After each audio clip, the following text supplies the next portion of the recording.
Hello everyone, Omni-sensei here with What If I Was Reborn as Uchiha Fugaku? Part 2. If you enjoy this content, please smash the like button.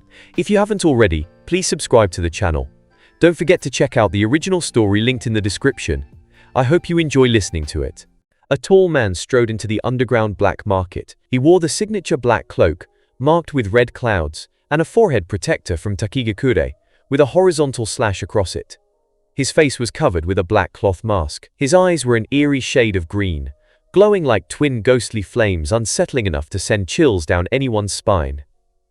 It's the S-rank missing nin, Kakuzu! Within the black market, more than a dozen bounty hunters and mercenaries looked up. They were a rough crow-robed ninjas and missing nin, all radiating a fierce and rebellious aura. These ninjas roamed freely between nations without allegiance, living lives stained with blood and danger. They were quick to draw their weapons over any slight, feared by many. But as the tall man entered, they all visibly recoiled, giving him a wide berth, as if avoiding a venomous snake. Kakuzu was a notorious S-rank missing nin from Takigakure, reputed to be extremely powerful, possibly on par with a Kage-level shinobi. He frequently accepted high-paying bounties from the black market, boasting a remarkable success rate of 90%. Even his 10% failure rate wasn't because he failed assassinations, it was simply that he never encountered the target. "Welcome, Lord Kakuzu," greeted a small man with two thin mustaches, the only one bold enough to approach. This was Mishima Kichi, the operator of this black market outpost. To others, Kakuzu was a terrifying monster. But to Mishima, he was a walking fortune. With Kakuzu's incredible track record, every completed contract meant hefty commissions for the black market. Seeing such a reliable S-rank missing nin arrive was cause for excitement. "Any high-paying bounties lately?" Kakuzu asked. He had recently killed off his noisy team, tired of the constant chatter. Now, enjoying the silence, he decided to check if any new lucrative contracts had come in. Sure. There's a bounty that just hit 30 million, Mishima said with a wide smile. 30 million? Kakuzu's eyes gleamed with interest. "What's the target?" "It's for Uchiha Fugaku, head of the Uchiha clan in Konoha," Mishima said, respectfully handing over a bounty notice. Kakuzu took it, quickly glancing at the portrait before his gaze landed on the reward amount. Indeed, 30 million. Such a high bounty was rare, definitely worth considering. Any recent info on him? "The target left Konoha recently. Last sighting was yesterday evening near Funoya Town in the Land of Fire," Mishima answered. "Funoya Town," Kakuzu muttered, tucking the bounty notice away as he turned and strode out of the black market. Watching his departing figure, Mishima's eyes shone with anticipation, hoping Kakuzu would succeed in killing Uchiha Fugaku and claim the bounty. One day later, Uchiha Fugaku arrived at the border between the Land of Fire and the Land of Rain. Ahead, dark clouds stretched endlessly. The sky looked like it was covered by a black curtain, no sunlight breaking through, just a gloomy haze. The Land of Rain was a country perpetually shrouded in clouds and frequent rainfall. Situated between the Land of Fire and the Land of Earth, it had often been a battleground during past ninja wars, contested by Iwagakure and Konohagakure. Fugaku moved forward, ready to cross into the Land of Rain. Suddenly, his eyes narrowed as his gaze locked onto a figure ahead. The man was masked with black cloth, his piercing, eerie green eyes cutting through the gloom. Tall and muscular, clad in the red cloud cloak. S-rank missing nin Kakuzu. With memories from a past life, Uchiha Fugaku instantly recognized Kakuzu.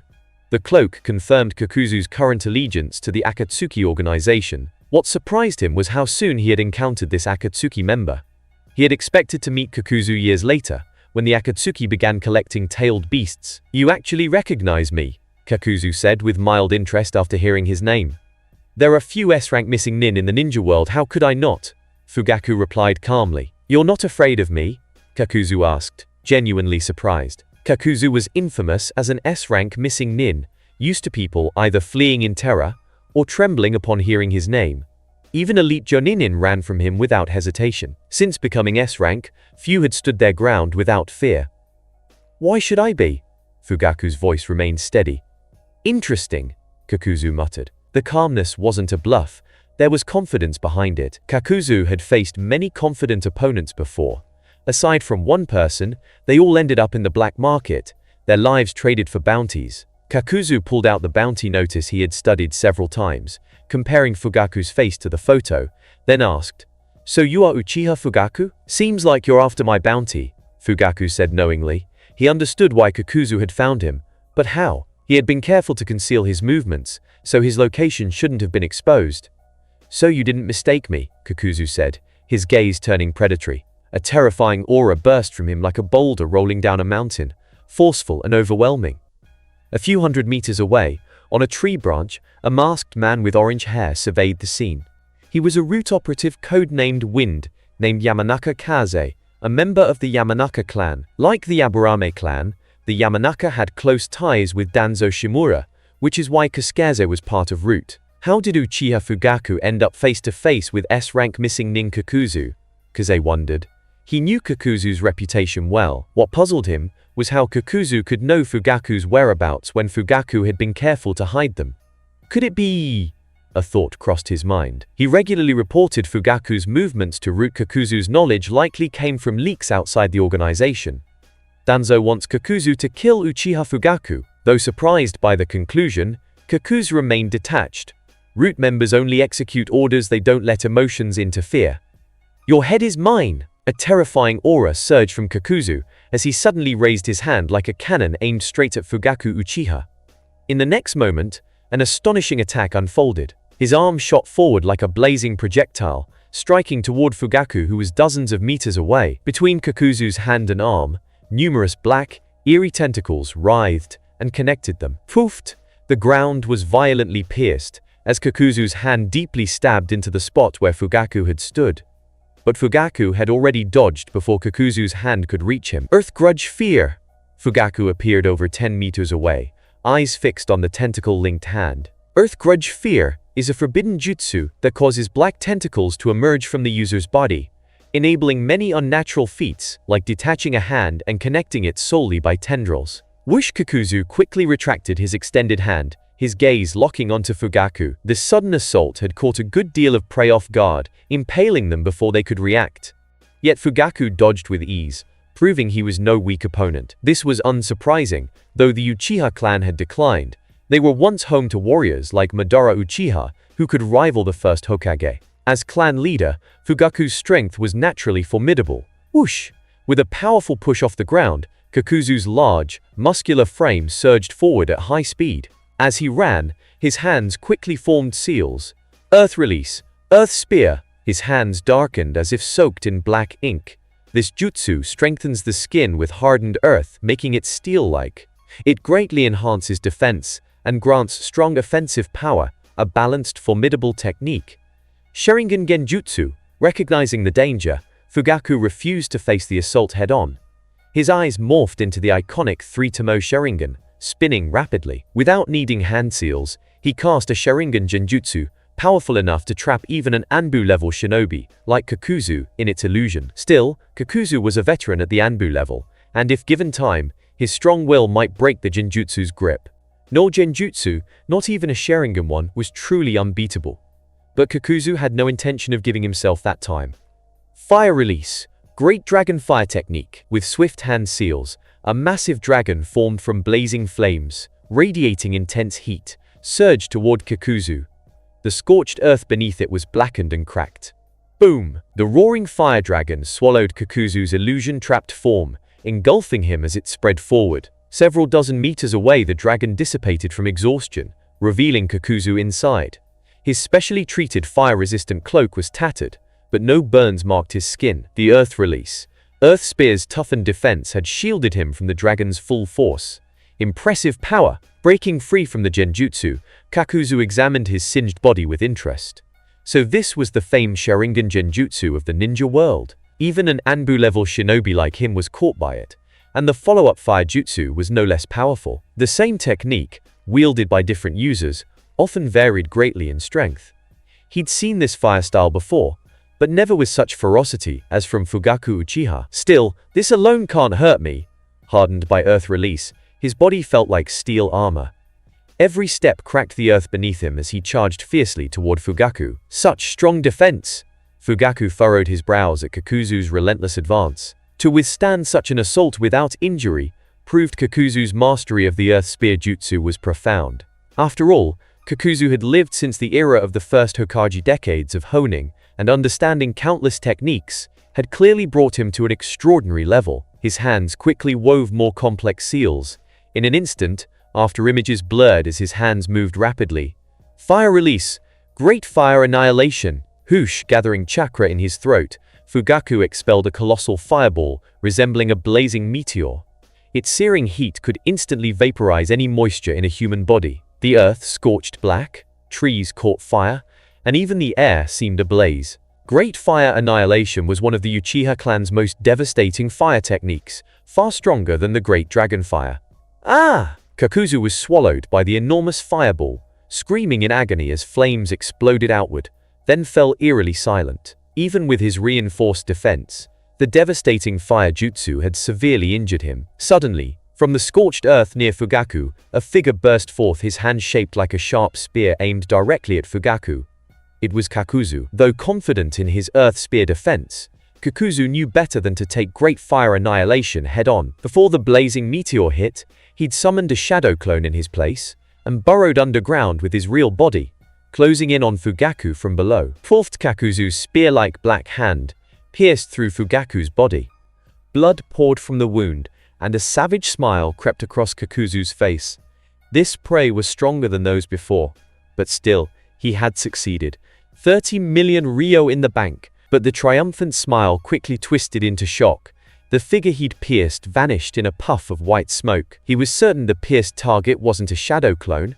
The sensation had been too real. So why had the heavily wounded Fugaku suddenly disappeared? Fire release. Great Fire Annihilation. Before Kakuzu could question this, another massive fireball, like a burning meteor, fell upon him, engulfing his entire body. Caught off guard, he had no chance to evade. Not far away, on a tree branch, Fugaku's eyes glowed deep crimson with a black, complex pattern spinning within. It wasn't the familiar 3-tomo Sharingan, but a unique design featuring 3 tomo, surrounded by a ring and 4 black dots. In truth, Kakuzu had long been trapped within Fugaku's eternal Mangekyo Genjutsu without realizing it. As for why the seemingly defeated Fugaku disappeared, it was no mystery. Within this Genjutsu, Fugaku possessed infinite life and chakra, able to perform countless feats beyond normal limits. The flames died down, revealing Kakuzu's figure. His clothes were gone, and his body was covered with numerous dark, severe burn wounds. Despite the body reinforcement granted by his Earth Release, Earth Spear technique, he couldn't avoid being heavily injured by one of the most powerful fire-style jutsus. Fire Release, Great Fire Annihilation. Kof Uchiha Fugaku, you sure know how to hide yourself well. Supporting himself with one hand, Kakuzu glared fiercely at Uchiha Fugaku. He had come with the intention of hunting Fugaku, but ended up taking a huge loss at his hands. Not only had he failed to wound Fugaku, but he himself was severely injured first. To have inflicted such heavy damage on an S-rank ninja like Kakuzu, there was no doubt that Fugaku's strength had reached the S-rank level. The supposedly fallen noble head of the Uchiha clan was nothing more than a facade. Fugaku was hiding his true power, deeply possessing S-rank strength, but keeping it concealed, fooling everyone. It's too late to realize that now, Fugaku said coldly. Without forming any hand seals, a massive fireball, like a blazing meteor, suddenly appeared and shot toward Kakuzu. Boom! The heavily wounded Kakuzu had no time to dodge and was once again engulfed by the scorching flames. After a moment, the fire died out, leaving Kakuzu's body charred black, lying on the ground like a corpse, motionless. Only the slight rise and fall of his chest showed that he was still alive. Whoosh! Fugaku appeared beside Kakuzu as if teleporting and stabbed a kunai into Kakuzu's chest where his heart was. Puncture! With the sound of flesh being pierced, a bloody hole appeared in Kakuzu's chest. The faint movement of his chest stopped completely. Swish! The surrounding scenery suddenly changed. Previously, the huge area around them was burned to scorched earth by the 2 great fireball attacks, and the air was thick with smoke and the smell of burning. But all of that vanished in an instant. The scorched land disappeared without a trace. The surroundings showed no signs of burning whatsoever. Only Kakuzu's charred body remained, clutching his chest before collapsing to the ground with a thud.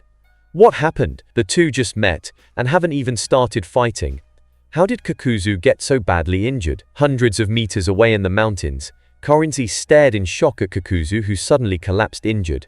He couldn't understand how Kakuzu was hurt. From the moment Kakuzu met Uchiha Fugaku until he was severely injured and fell, only a few breaths had passed. During that time, Kazi only saw the two exchange words, "Never a fight." He immediately ruled out genjutsu, because the wounds Kakuzu suffered were real and physical, something genjutsu couldn't cause. What he didn't know was that Fugaku had awakened the Mangekyo Sharingan and had gained a new dojutsu, the true genjutsu. Although true genjutsu cannot manipulate time to the extent of Uchiha Itachi's Tsukuyomi, turning a moment into 24 hours, it can still manipulate time to a certain degree. Did he automatically exit the true genjutsu when the target died?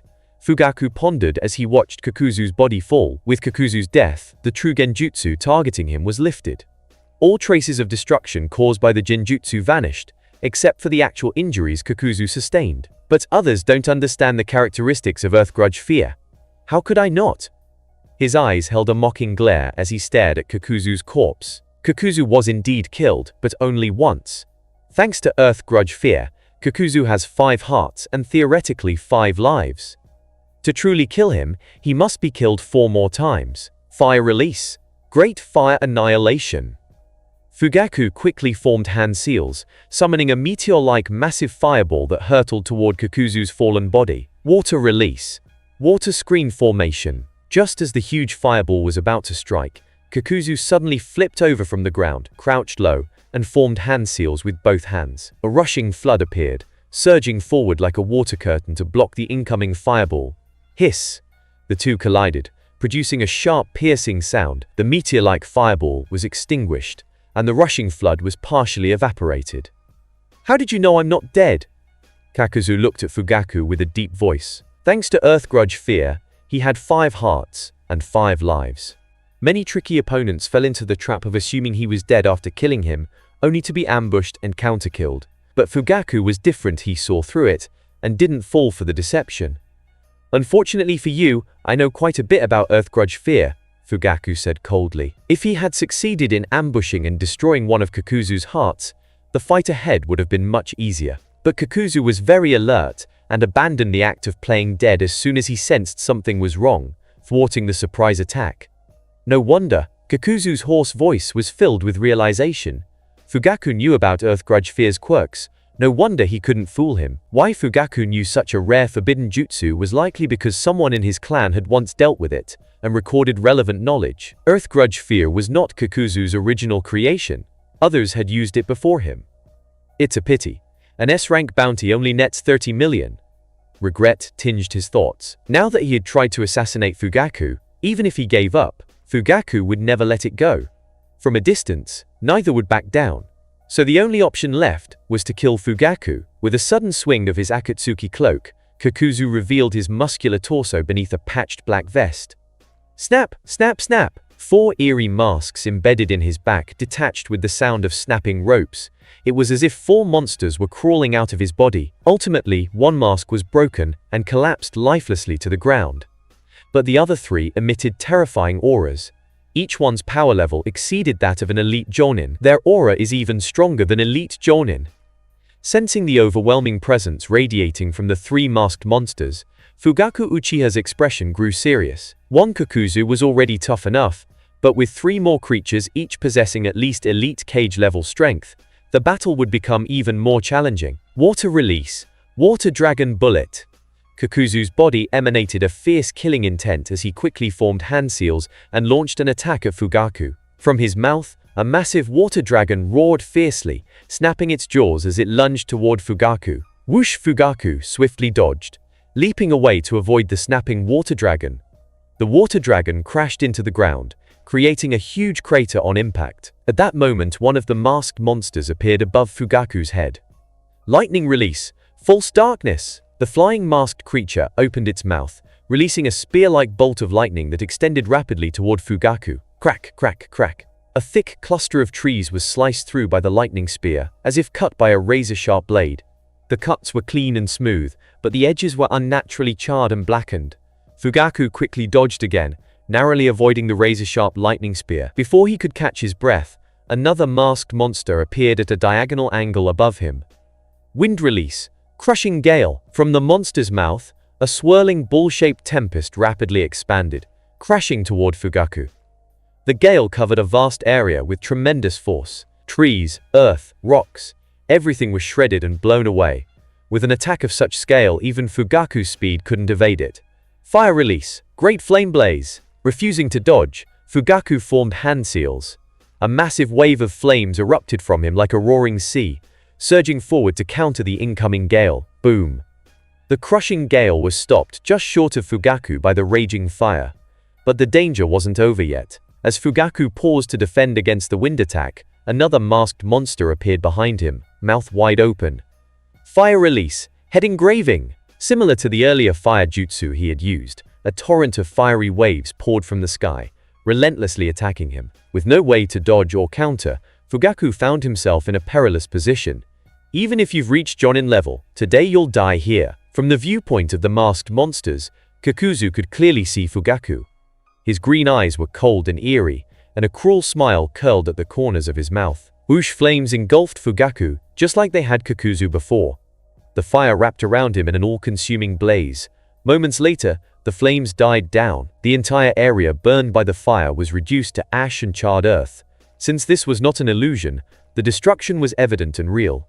Fugaku Uchiha has been defeated. Several hundred meters away, Yamanaka Construction gasped silently as he watched Fugaku consumed by the fire.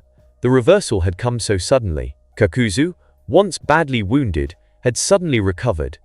Not only that, but he had released 3 masked monsters from within his body to join the attack on Fugaku. Under the combined assault of Kakuzu and the 3 powerful monsters, Fugaku was caught in the terrifying fire jutsu, and his prospects looked grim. No wonder he's rumored to possess cage-level strength as an S-rank rogue ninja. Keize felt a strong sense of dread and tried to suppress his own chakra to avoid detection by Kakuzu.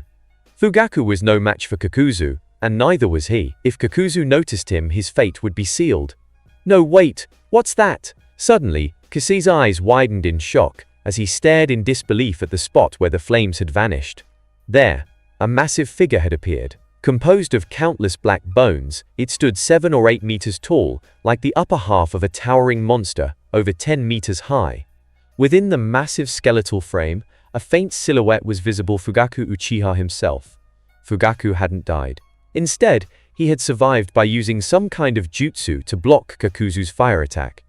What kind of jutsu is that? Kakuzu eyed the black skeletal armor surrounding Fugaku with grave suspicion. Fugaku's ability to withstand his fire jutsu was surprising but not entirely unexpected. After all, Fugaku was a cage-level powerhouse with access to unique defensive techniques. What truly unsettled Kakuzu was the immense danger radiating from the enormous black skeletal half-body. It sent a chill down his spine, and he almost had the urge to turn and flee. "I'm forced to use Susanoo." Blood tears welled from Fugaku's eyes as his gaze turned icy cold. Susanoo, the legendary ocular technique that only manifests when both Mangekyo Sharingan eyes are awakened. A powerful defense and offense combined, but one that causes great damage to the user's eyes, even more so than the Tsukiyomi. If possible, Fugaku preferred not to summon Susanoo, but Kakuzu's strength had left him no choice. "End this quickly!" Susanoo's constant strain on his eyes meant he had to finish the fight fast.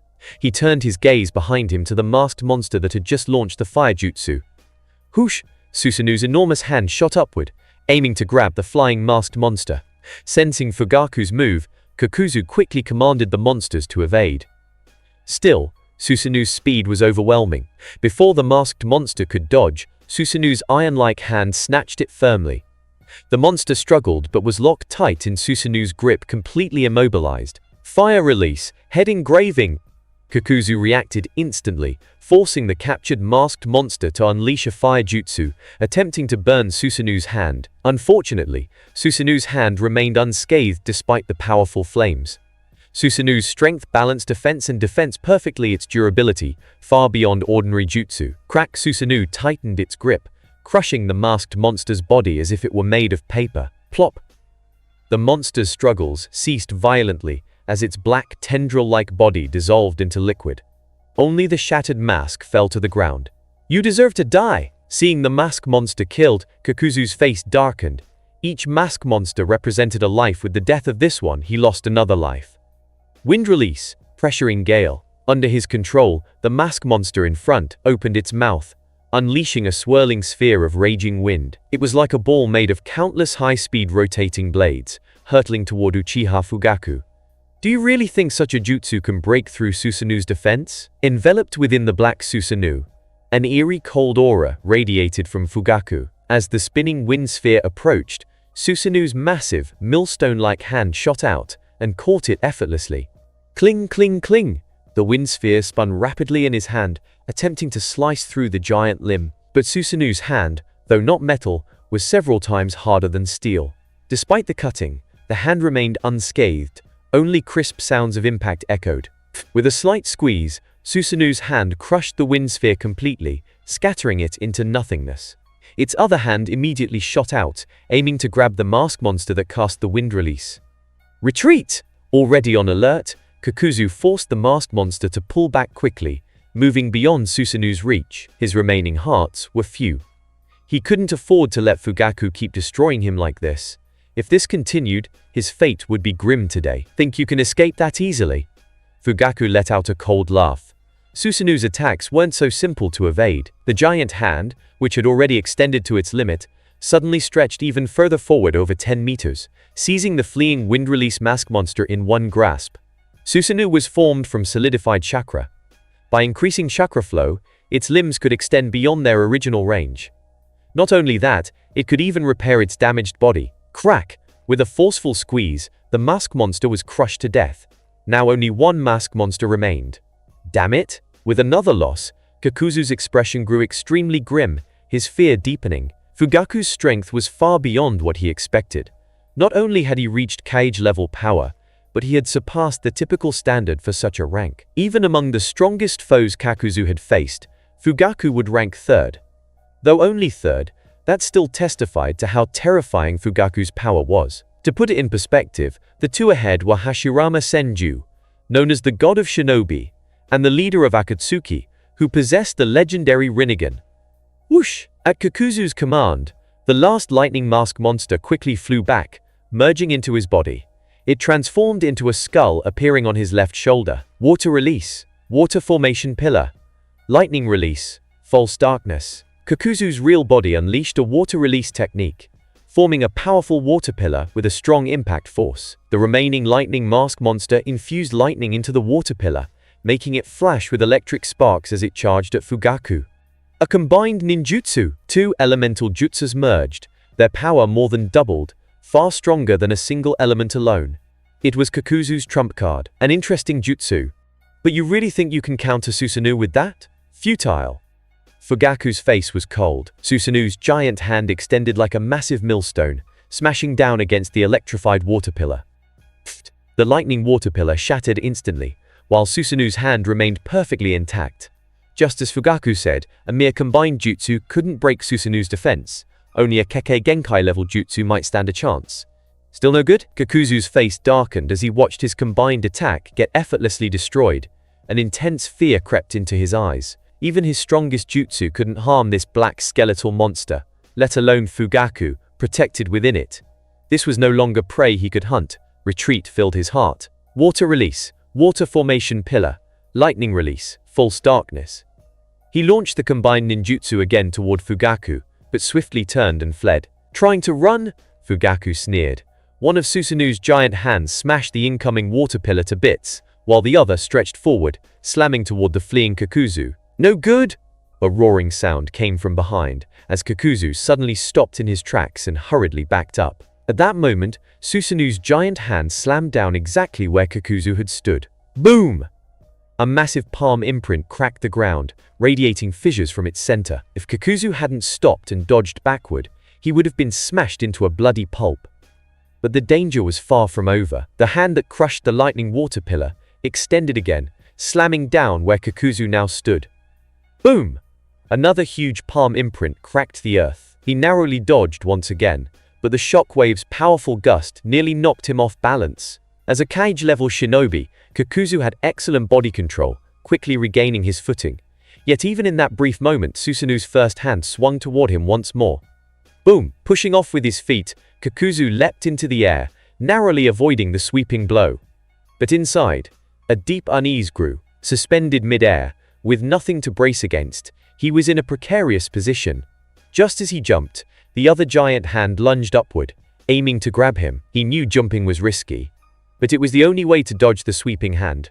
Whoosh, whoosh, whoosh! Black tendrils burst from Kakuzu's body, wrapping around a tree over 10 meters away, then tightening rapidly. With the tendrils' pull, his body swung sideways mid-air, narrowly evading the grabbing hand. The close call made cold sweat pour down his body involuntarily. Strong will to survive, but it ends here.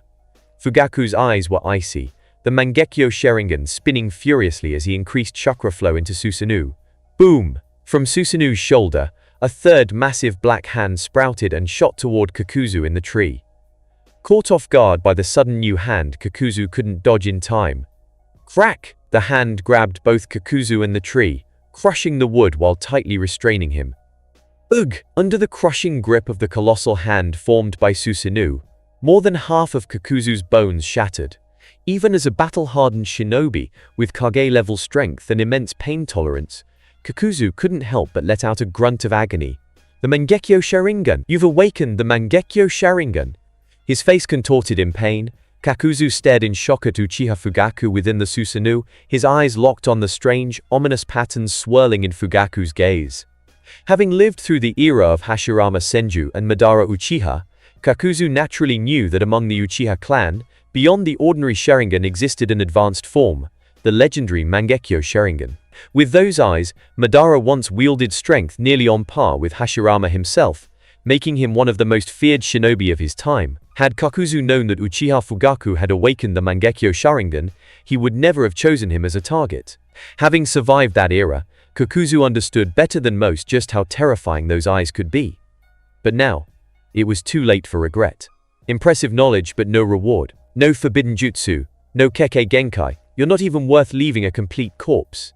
Fugaku's tone was cold and emotionless. As he spoke, Susanoo's massive hand clenched with a final surge of force, and Kakuzu's body was completely crushed into a mass of flesh and shattered bone. Two of his hearts burst simultaneously, eliminating any chance of regeneration. Had Kakuzu possessed a Kekkei Genkai or some truly rare secret technique, his corpse might have been preserved for later study or use. But he did not. As for Kakuzu's forbidden technique, Earth Grudge Fear, Fugaku had no interest.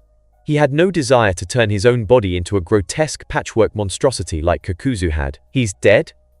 Several hundred meters away, Yamanaka Kaze watched the scene unfold, his face filled with shock. Kakuzu, an S-rank rogue ninja whose name struck fear throughout the shinobi world, was actually dead, and at the hands of someone he never would have suspected. But Kakuzu was a Kage-level shinobi. If Fugaku was able to kill him, then doesn't that mean? The thought alone left Kamiz deeply shaken. The rumors had long claimed Kakuzu possessed Kage-tier strength. But, as a member of Root with access to extensive intelligence, Kageze knew those weren't mere rumors, they were fact. Kakuzu was a Kage-level threat. And yet, he had been defeated crushed BBY, Uchiha Fugaku. That could only mean one thing. Not only was Fugaku himself a Kage-level shinobi, he had surpassed the standard definition of it. That massive spectral skeleton, could it be? No, it can't, but a terrifying possibility struck him. Since Madara's time, the Uchiha clan had steadily declined. No one of true strength had emerged in generations. And the reason? No one had awakened the Mangekyo Sharingan again. But now, seeing Fugaku's overwhelming power and that ominous skeletal warrior, Susanoo Kaze couldn't help but wonder. Had Uchiha Fugaku, just like Madara once did, also awaken the Mangekyo? This information must reach Lord Danzo immediately. Acting swiftly, he pulled out a small slip of paper and scrawled down everything he had seen and suspected. Then, taking a carrier pigeon from his pouch, he tied the note to its leg and released it into the sky, sending it flying toward Konoha. But thunk! A kunai whistled through the air, embedding itself deep in the bird's body. The pigeon fell from the sky, hitting the ground with a dull thud. Who? Kadese's eyes darted toward the source of the attack, and immediately broke out in a cold sweat. Standing there was Uchiha Fugaku, now bathed in the eerie red glow of his Mangekyo Sharingan, faint traces of blood tears at the corners of his eyes. Though slightly disheveled, the aura radiating from him was chilling to the core. So there really was a little rat tailing me. Fugaku's voice was frigid as he stared Kaze down. Ever since leaving Konoha, he had sensed someone trailing and observing him. Though not a sensory-type ninja, and unable to pinpoint the exact location of someone using animals to monitor him, he had been on alert. During his battle with Kakuzu, when Susanoo had been revealed, the observer's shock had caused a brief slip, a momentary leak of chakra. That was all he needed to lock onto the spy's location. "That mask, are you from the ANBU, or from Root?" Fugaku's gaze landed on Kazei's mask. Both the ANBU and Root wore similar gear. The main difference: ANBU used only animal-themed masks, while Root's collection included not just animals but also monsters and spirits. Damn it! Seeing that it was Fugaku himself, Kazei panicked. Pushing off the thick tree branch beneath him, he launched himself into the forest like a nimble monkey, dashing through the canopy in a desperate bid to escape. The mission was a failure. His only hope now was to survive and report back. A futile effort, Fugaku smirked coldly. If even Kakuzu couldn't escape his grasp, what chance did this little rat have? Whoosh! In a blur, Fugaku appeared directly in front of Kazei and launched a fierce kick. Boom! Kazei barely raised his arms in time to block the blow, absorbing the impact before flipping backward to neutralize the force, eyes warily fixed on Fugaku. "Who sent you to spy on me?" Fugaku demanded, making no move to strike again yet. Instead of answering, Kazei's hands blurred through a series of seals.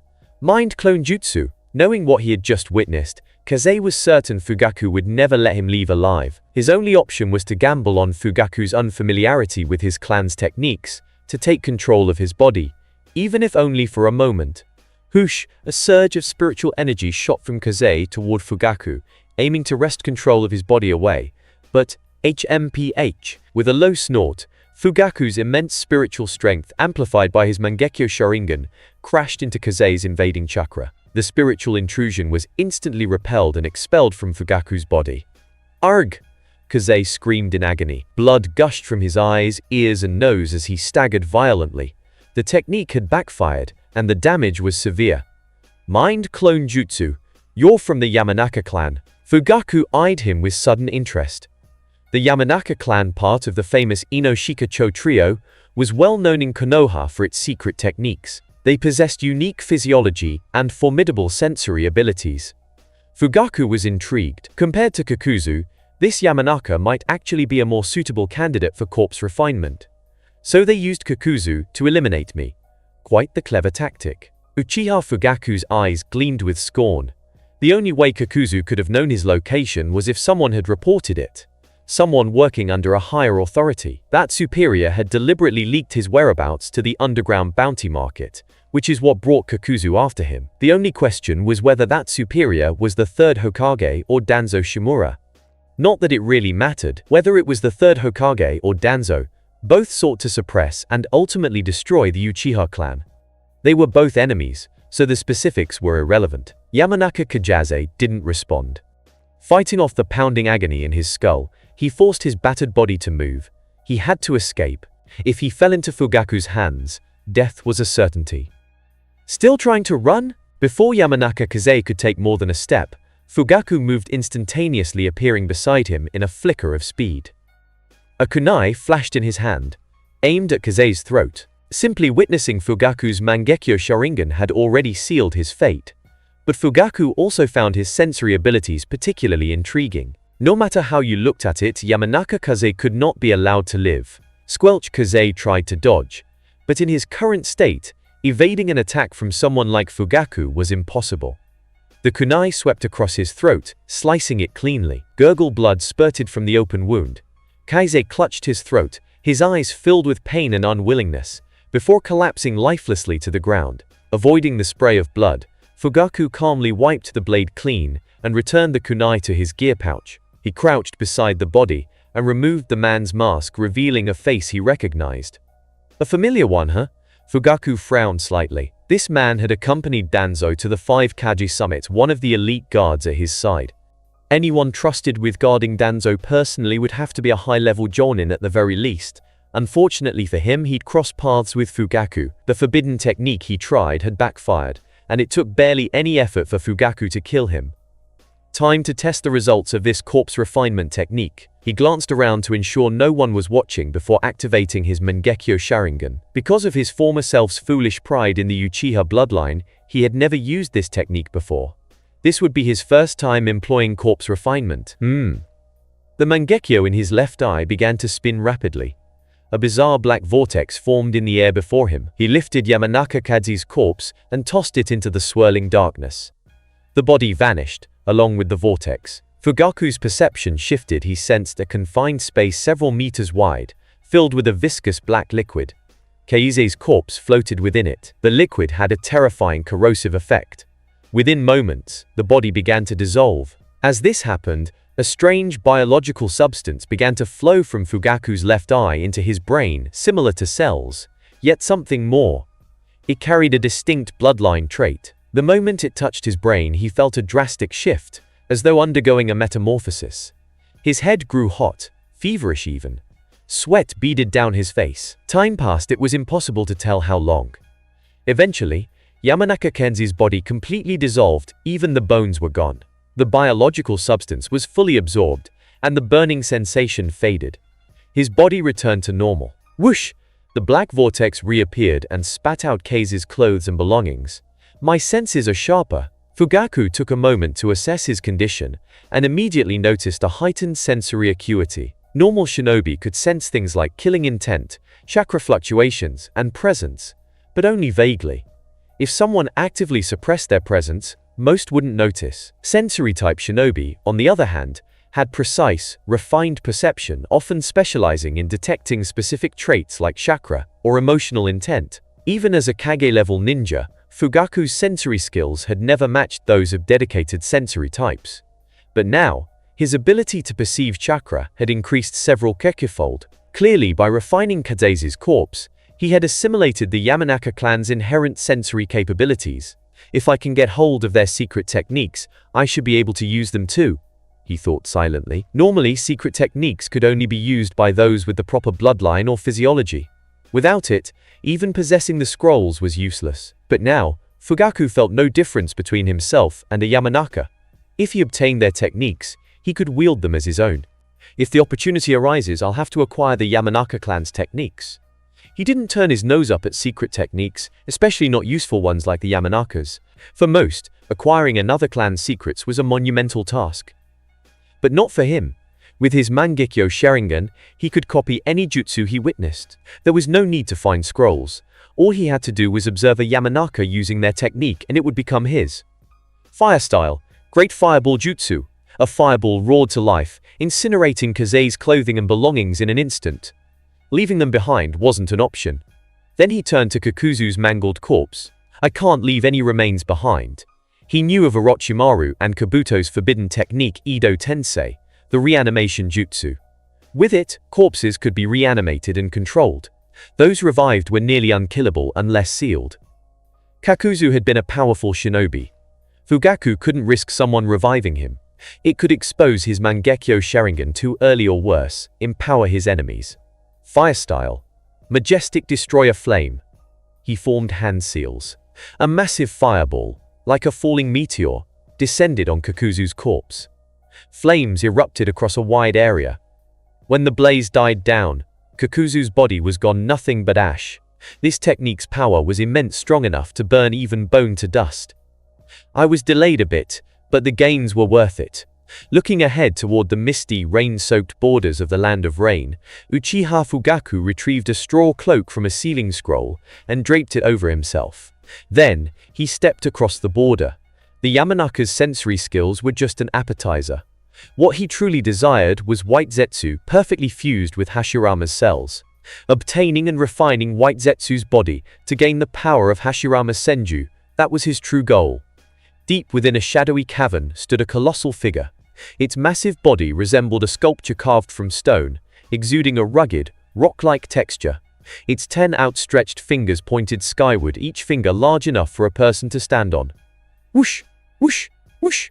One by one, figures began to appear on each of the 10 fingers. One had a face split down the middle, half black, half white, his head encased in a pitcher plant. Another carried a massive, oddly shaped blade on his back. the tip of which featured a strange hollow ring. A third figure was short and hunched over, resembling a crouched old man. A woman with bluish-purple hair wore a pale blue paper flower in her hair. One man bore a cold, emotionless expression, his eyes marked with eerie ripple-like patterns. Each wore the signature black cloak adorned with red clouds, and each bore a ring symbolizing their identity within the organization. They were the infamous Akatsuki, a group destined to shake the shinobi world and ignite the Fourth Great Ninja War. "Kakuzu has gone missing," the half-black, half-white man Zetsu spoke. "Missing? That's impossible. With Kakuzu's strength, only a handful in the entire shinobi world could even dream of killing him," remarked the large man with the strange blade. His name was Kisame Hoshigaki. Before becoming a missing nin and joining the Akatsuki, he had been one of the 7 ninja swordsmen of the Hidden Mist. "He might not be dead. He could have defected," rasped the short, hunched man. He was known as Sasori of the Red Sand, a rogue ninja from the Hidden Sand village, renowned for his mastery of puppet techniques, hailed as a genius puppeteer. "If it's confirmed he's defected, can I turn him into a puppet?" Sasori looked toward the man with ripple-patterned eyes, a flicker of wariness hidden in his gaze. Though Sasori had once slain and turned the third Kazekage-san's strongest Kazekage into a puppet, he knew full well he had no chance of defeating the man before him. In fact, he was certain he would lose. "Where was Kakuzu last seen?" the ripple-eyed man asked in an indifferent, almost emotionless tone. "He was Nagato, the de facto leader of the Akatsuki." Those eyes of his, the Rinnegan, were said to be the same legendary eyes once wielded by the Sage of Six Paths. Zetsu replied to Nagato's question. In an underground black market in the Land of Fire, he had accepted a bounty to assassinate the Uchiha clan head, Uchiha Fugaku. Uchiha? Nagato's expression didn't change, but a ripple stirred in his heart. As wielder of the Rinnegan, his strength was immense, but there was one person he deeply feared, a man who claimed to be Uchiha Madara. Though Nagato couldn't confirm if the man was truly Madara, the stranger's bizarre space-warping ability was undeniably troublesome, even for him. What did the investigation uncover? "I sent a white Zetsu clone, it should be arriving soon," Zetsu's white half answered. At that very moment, a pale white figure emerged from the earth at the scene of Kakuzu and Fugaku's battle. It was the clone of white Zetsu. Soon after, it made a discovery. In the ashes, it found a warped and scorched ring. "There's been a development. A battle broke out on the border between the Land of Fire and the Land of Rain. Kakuzu's ring was found at the scene." "A battle? And Kakuzu's ring was left behind? He really was killed?" Kisame said in disbelief. Though the possibility had been considered, hearing confirmation was still a shock. "Most likely, the one who killed him was probably his target Uchiha Fugaku," said Zetsu's white half. "Hard to believe Kakuzu would die by the hand of his own target. To have killed Kakuzu, Fugaku must be at least Kage level." Kisame sighed. "Maybe it wasn't Fugaku. He could have encountered another powerful enemy beforehand." The woman with the light blue flower Konan, the only female Akatsuki member, offered her thoughts. "Whoever it was, if they could kill Kakuzu, they're valuable enough to be turned into a puppet. Let me take care of it." Sasori spoke with evident interest. He had a taste for turning powerful shinobi into human puppets, and anyone capable of killing Kakuzu was clearly a worthwhile subject. If he was lucky, he might even retrieve Kakuzu's body, 2 powerful puppets for the price of 1. "Fine," Nagato responded coldly. Though Kakuzu had been strong, he was ultimately expendable in Nagato's eyes. Suddenly, Zetsu let out a surprised sound. Fire release, water release, lightning release, wind release, earth release. All 5 chakra natures were used. One of the combatants was definitely Kakuzu. Analyzing the remnants of the battlefield, White Zetsu confirmed the findings. As a member of the Akatsuki skilled in intelligence gathering, he was well aware of Kakuzu's ability to use 5 chakra natures thanks to his 5 hearts. Was his opponent really Uchiha Fugaku? Zetsu muttered doubtfully. Though the bounty target was indeed Fugaku, there was no conclusive proof he was the one who fought Kakuzu. Kakuzu, an S-rank missing nin, had many enemies, and had accepted numerous assassination contracts against high-profile figures across the 5 great nations. If his location was discovered, the villagers might have banded together to hunt him down. But if it really was Uchiha Fugaku, then his power— Zetsu's expression turned grave. Kakuzu's strength was undeniably Kage tier. Anyone capable of battling and killing him had to be Kage level, or possibly beyond. If that was truly the case, then Fugaku had been hiding his power extremely well. Still, there's a chance Kakuzu faked his death to disappear, he speculated internally. Most Akatsuki members were missing Nin, rogues who had already proven their unpredictable nature. It wasn't unthinkable that someone might stage their own disappearance to avoid the organization's scrutiny. I waited for good reason. From within the dense foliage of a nearby tree, a single eye observed the white Zetsu clone from the shadows. It was none other than Uchiha Fugaku. He had originally planned to enter the Land of Rain in search of white Zetsu, but reconsidered. Given Kakuzu's disappearance, he correctly guessed that Akatsuki would send someone to investigate. If he simply waited here, white Zetsu was bound to appear. Of course, there was risk if Akatsuki had sent someone else, or multiple members. Things could have gone very wrong. Fortunately, it was only white Zetsu, and not a more dangerous presence.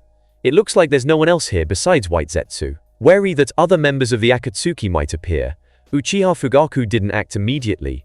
He waited, concealed in the trees, watching carefully. When no one else showed up, and he confirmed that only white Zetsu had arrived, he decided to make his move. Not good, someone's here. Just as Fugaku's killing intent surged, white Zetsu suddenly became alert. His body began sinking swiftly into the ground. Though Zetsu possessed sensory abilities, Fugaku, being of Kaie-level strength, had near-perfect control over his chakran presence, making him nearly impossible to detect at first. But once Fugaku's murderous intent surfaced, Zetsu finally sensed him. As a standard white Zetsu clone, he had little to no combat ability. So, upon detecting a threat and feeling killing intent directed at him, his first instinct was to flee. He noticed me. Seeing Zetsu begin to sink into the earth, Fugaku immediately realized that his presence had been discovered. Every time he used his Mangekyo Sharingan, it took a toll on his vision. Eventually, overuse would lead to blindness. To avoid that fate, he needed white Zetsu's body. It was essential. He absolutely couldn't let him escape. Whoosh!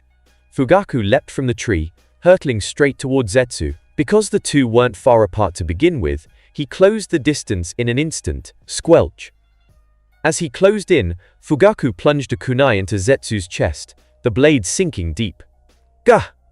White Zetsu cried out in agony. His lower half had already sunken into the earth, but the upper half slumped limply above ground. His pale body, buried halfway into the soil, resembled a white radish torn from the dirt. His eyes were filled with shock at the moment of death. He had sensed a threat, but never imagined the enemy would strike so quickly, so fast that he hadn't even fully submerged into the ground. White Zetsu's body is mine. Fugaku's face lit up with unconcealed joy. His mission was complete.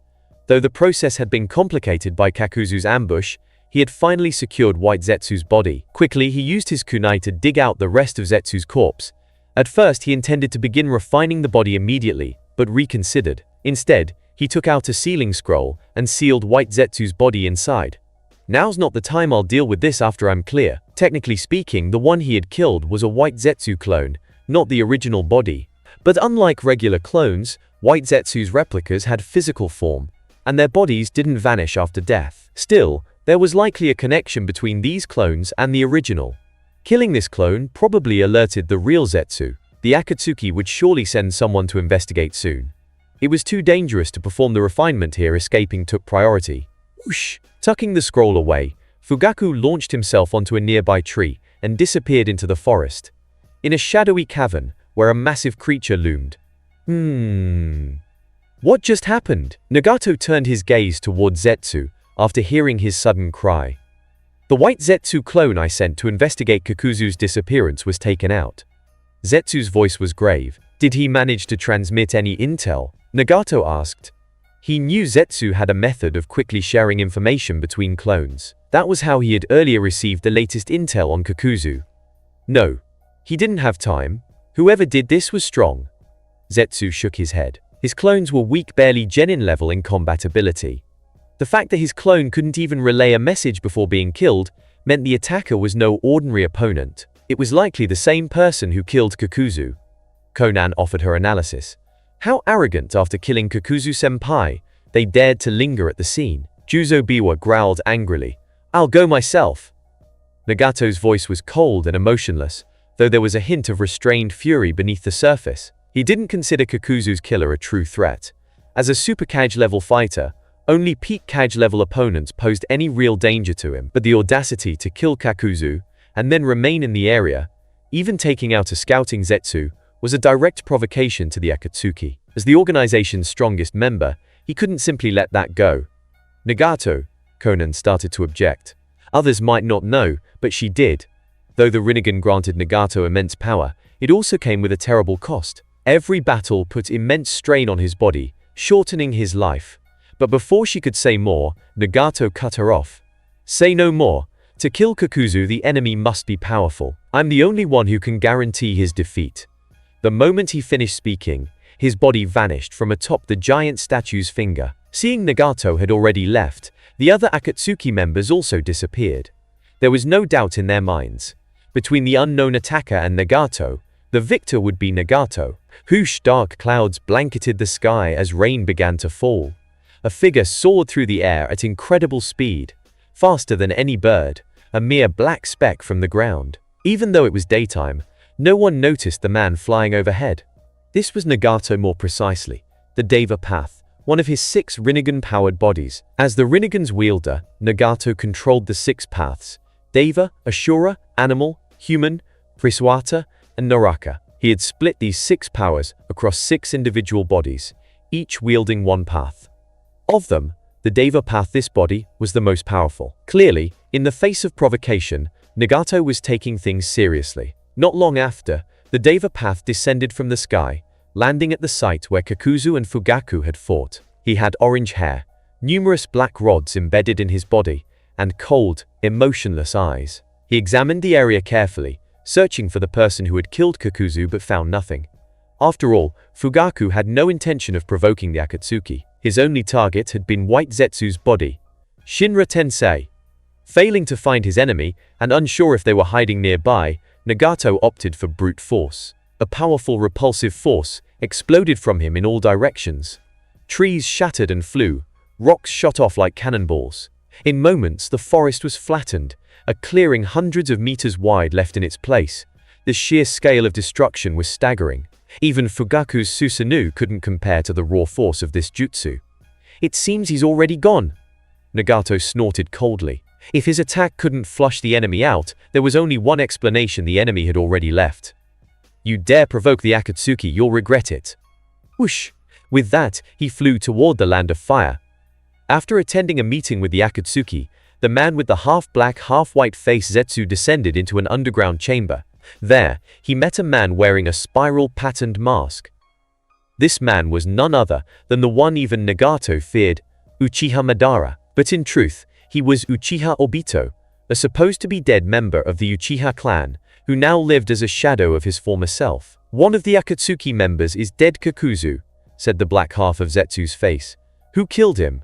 Obito's voice was cold as he asked. Although Nagato appeared to lead the Akatsuki, Obito was the one truly in control behind the scenes. Each member had been carefully handpicked by him, and all possessed strength beyond that of elite jonin. The loss of any one of them was a major blow. It's likely Uchiha Fugaku, though we can't say for sure, said the white half of Zetsu. Uchiha Fugaku? Obito narrowed his eyes. As a former Uchiha himself, he naturally knew of Fugaku. While Fugaku was no slouch, he had only awakened the 3 Tomoe Sharingan, and was considered elite jonin at best. By all accounts, someone of that level shouldn't have been capable of defeating Kakuzu. Could it be he's awakened the Mangekyo Sharingan? Obito muttered. Having experienced a dramatic power-up himself, that was the first possibility that came to mind. The Mangekyo Sharingan, a near-cheat level ability of the Uchiha clan, granted Karaga-level strength the moment it awakened. If he really was the one who killed Kakuzu, then it's a strong possibility, Zetsu's white half added. This could affect our plans. We must get to the bottom of it, Obito said seriously. I've already dispatched numerous clones to investigate. We should have results soon, Zetsu replied. How's Nagato? Is he following the plan? Obito asked again. For now, yes. He hasn't taken any unexpected actions, the black half of Zetsu answered. Good. Keep monitoring him. If he does anything outside the plan, inform me immediately, Obito ordered. Uchiha Fugaku was speeding through the forest, heading back to Konoha. Suddenly, he sensed a terrifying presence approaching fast. After fusing with the body of Yamanaka Kaze, he had acquired the Yamanaka clan's sensory abilities. His perception had become razor-sharp. A deep unease gripped him, His body tensed instinctively. Just from the aura alone, he knew the approaching entity was far beyond what he could handle. Reacting instantly, he hid himself, suppressing every trace of his presence. He made himself as lifeless as a rock, not letting even a hint of chakra leak out. And just in time.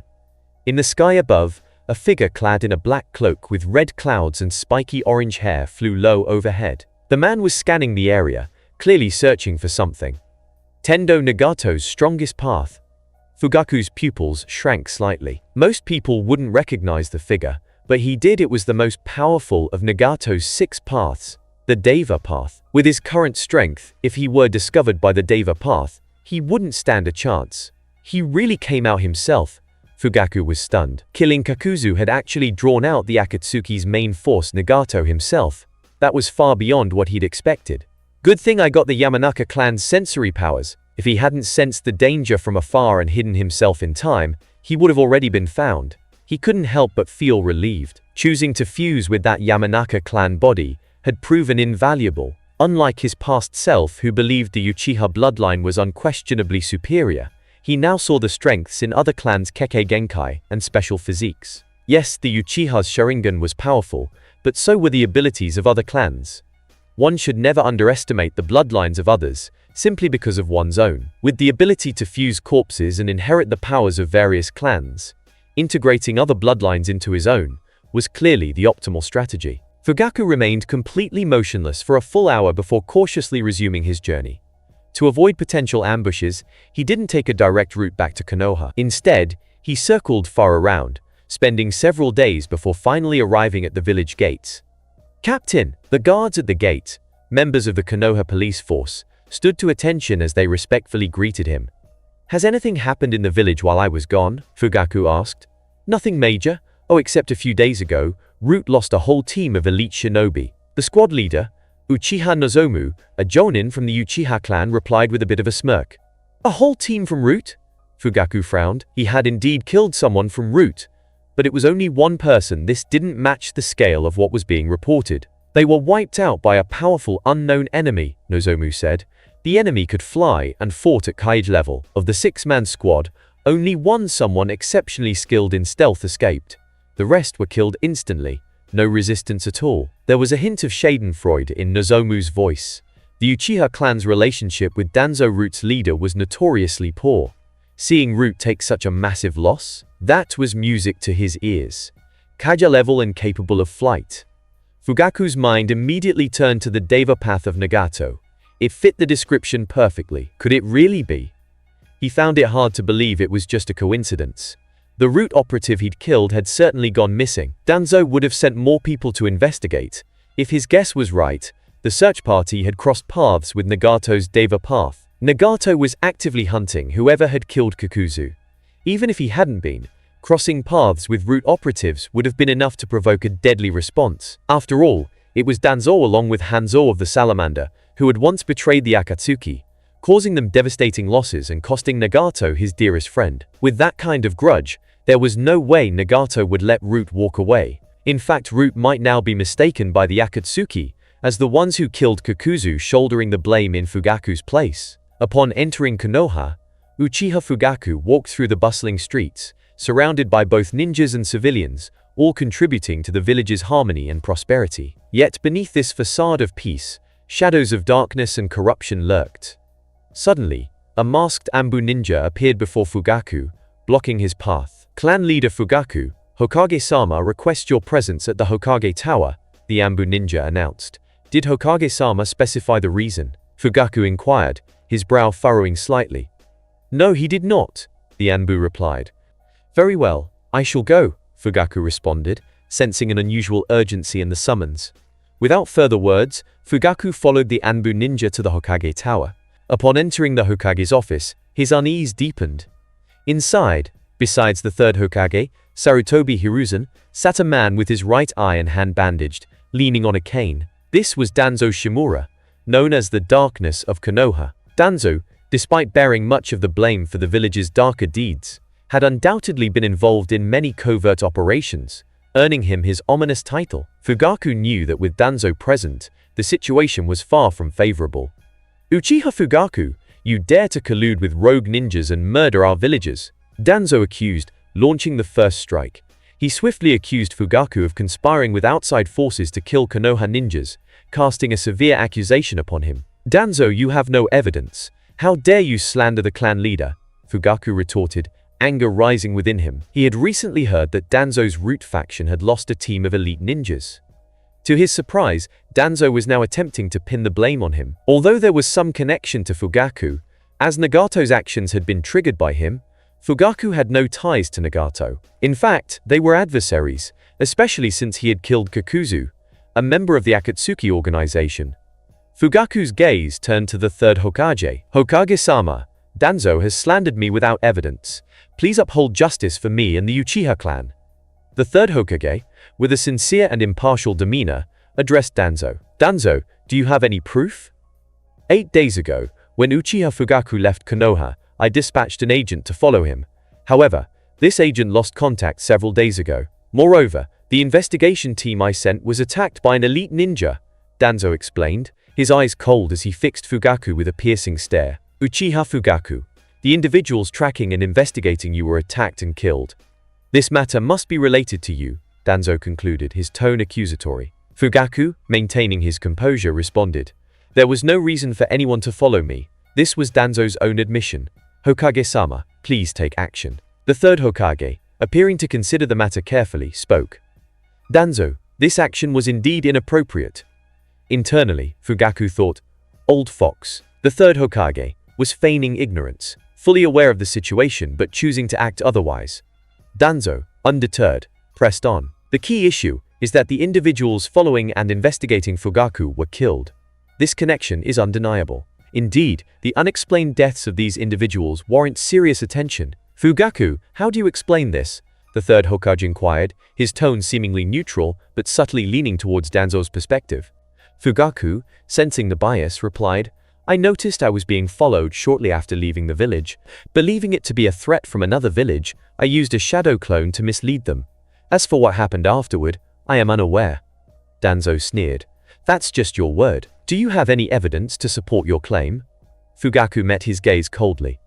Do you have evidence to prove my involvement? Danzo's eyes narrowed. The fact that those following and investigating you were killed is evidence enough.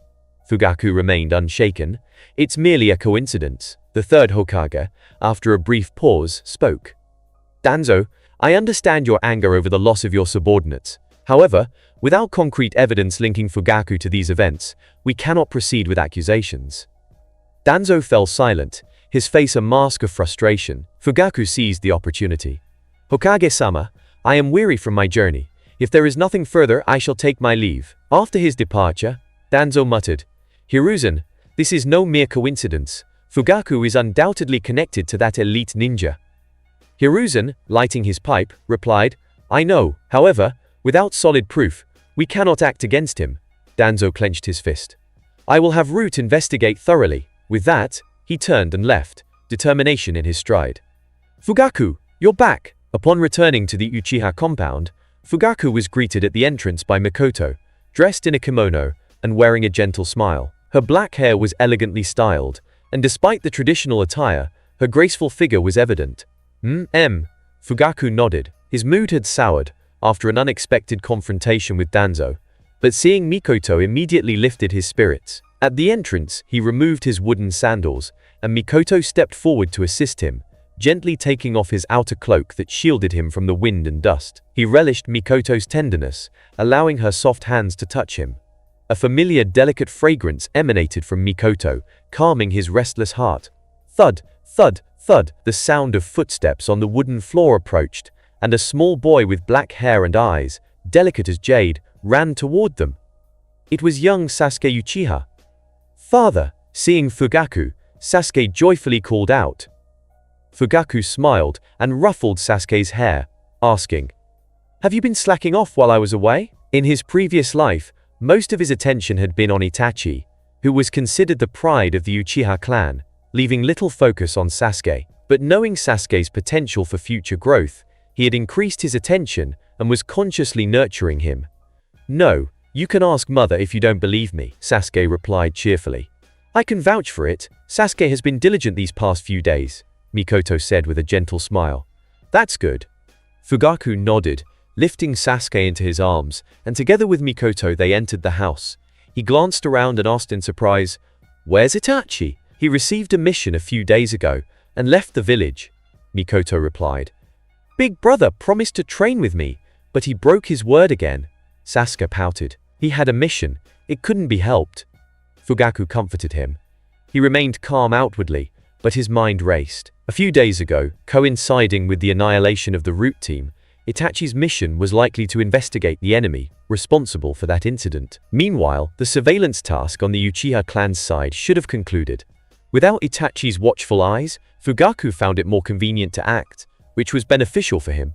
After chatting with Mikoto and training with Sasuke for a while, Fugaku entered his study and locked the door behind him. He pushed aside a bookshelf, revealing a hidden staircase leading underground.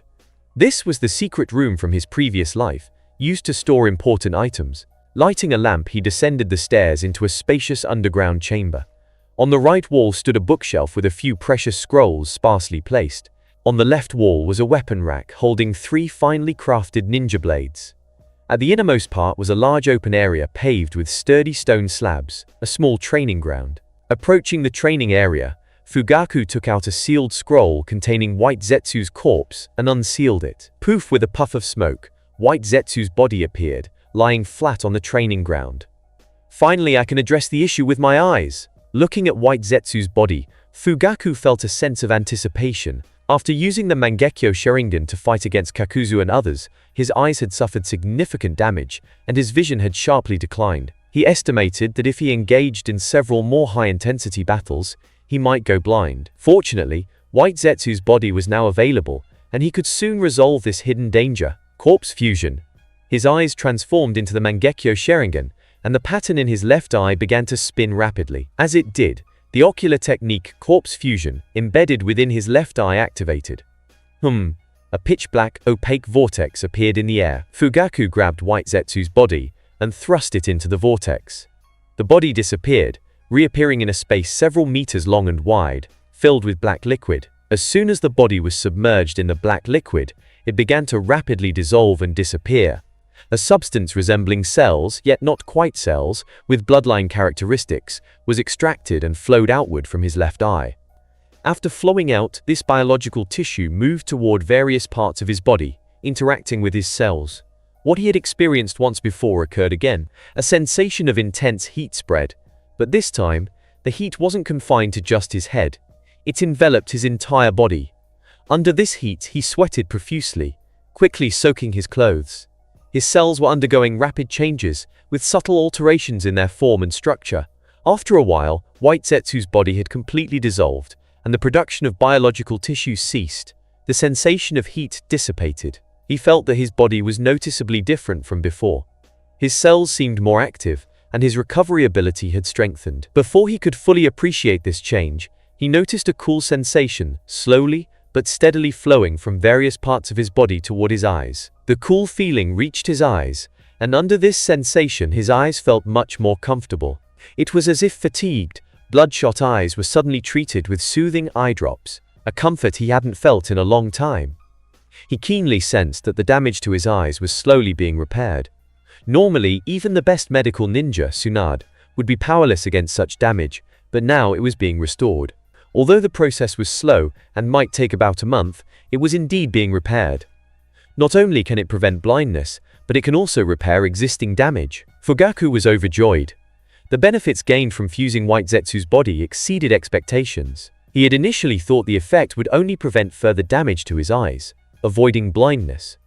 But unexpectedly, it also had the effect of repairing existing damage. Upon further thought, this wasn't difficult to understand. It was rumored that Senju Hashirama possessed the Sage Body, a perfect physique for cultivating Sage Mode, with formidable self-healing abilities. By fusing White Zetsu's body, his own body acquired characteristics of the Senju cells. While he might not attain the Sage Body, he certainly gained a certain degree of self-healing ability.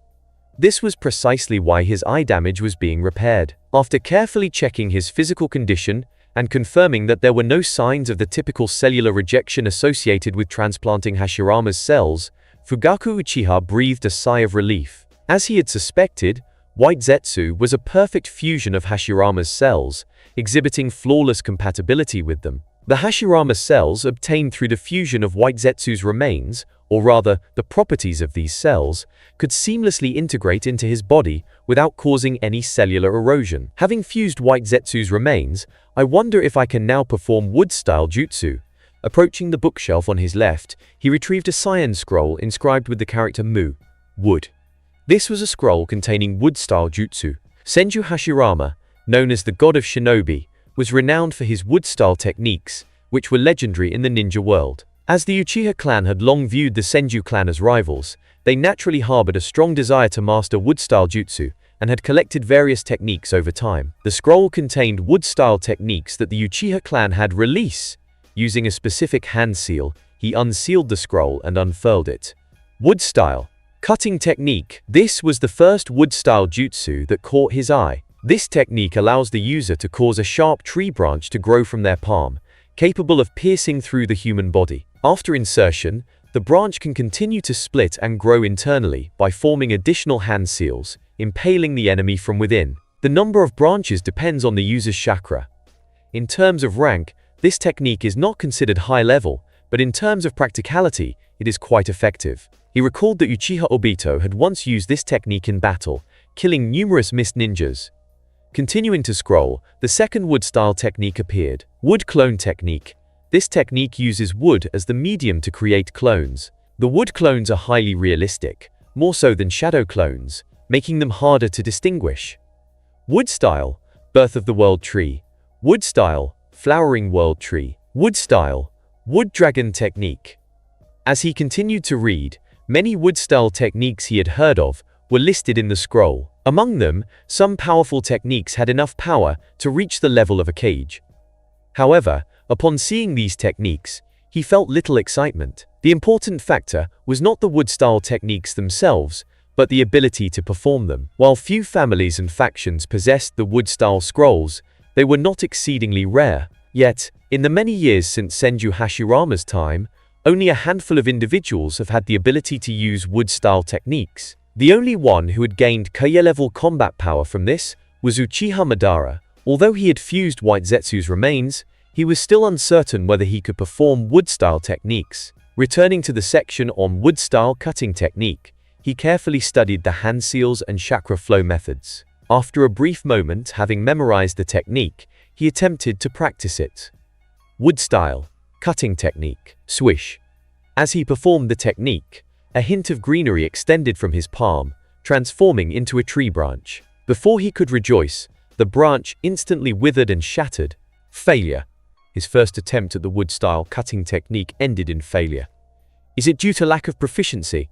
No, that shouldn't be the reason. Fugaku Uchiha shook his head. In terms of talent for ninjutsu, he might not be as gifted as Uchiha Itachi, unable to master techniques to a high degree upon first learning them. But even if his ninjutsu talent wasn't as high as Itachi's, it shouldn't lead to failure on the first attempt, especially since this was a relatively low-level wood-style technique. Under normal circumstances, even if the power was weak, he should still be able to perform it successfully. There must be another reason causing the failure.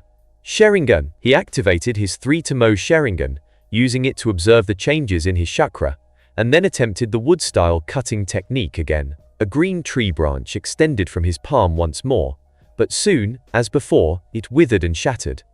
It's because I can't generate enough wood-release chakra. Observing through the Sharingan, he discovered the cause. Wood-style techniques are a bloodline limit. To perform them, one needs to combine earth and water chakra to create wood chakra. As a member of the Uchiha clan, he possessed the characteristic fire chakra, but lacked earth and water chakra. However, after fusing White Zetsu's remains, his body, after testing every wood-release jutsu that consumed the least chakra, Uchiha Fugaku ultimately confirmed he couldn't perform any of them. His current affinity with the wood-release bloodline limit simply wasn't strong enough to manifest any jutsu. Still, he wasn't too disappointed. Even though I can't use wood release, I've already achieved my initial goal and even surpassed it. It was a bit of a shame he couldn't wield the legendary wood release techniques, but he had accomplished what he set out to do by fusing with White Zetsu's body. He had successfully halted the blindness spreading in his eyes. Not only that, but even the existing damage was now actively healing. In about a month, His vision would be fully restored, his eyes would return to their original state. Any technique White Zetsu could use, I should be able to use too. They're not especially powerful, but they're incredibly practical. It's a pity I didn't have the time to capture White Zetsu alive and interrogate him. If I encounter another one in the future, I'll try to extract those techniques, he thought to himself. The situation at the time had been critical. If he had hesitated and tried to capture White Zetsu instead of killing him on the spot, he might have run into Pain's Diva Path clone. Even fleeing with a captured White Zetsu clone wouldn't have worked.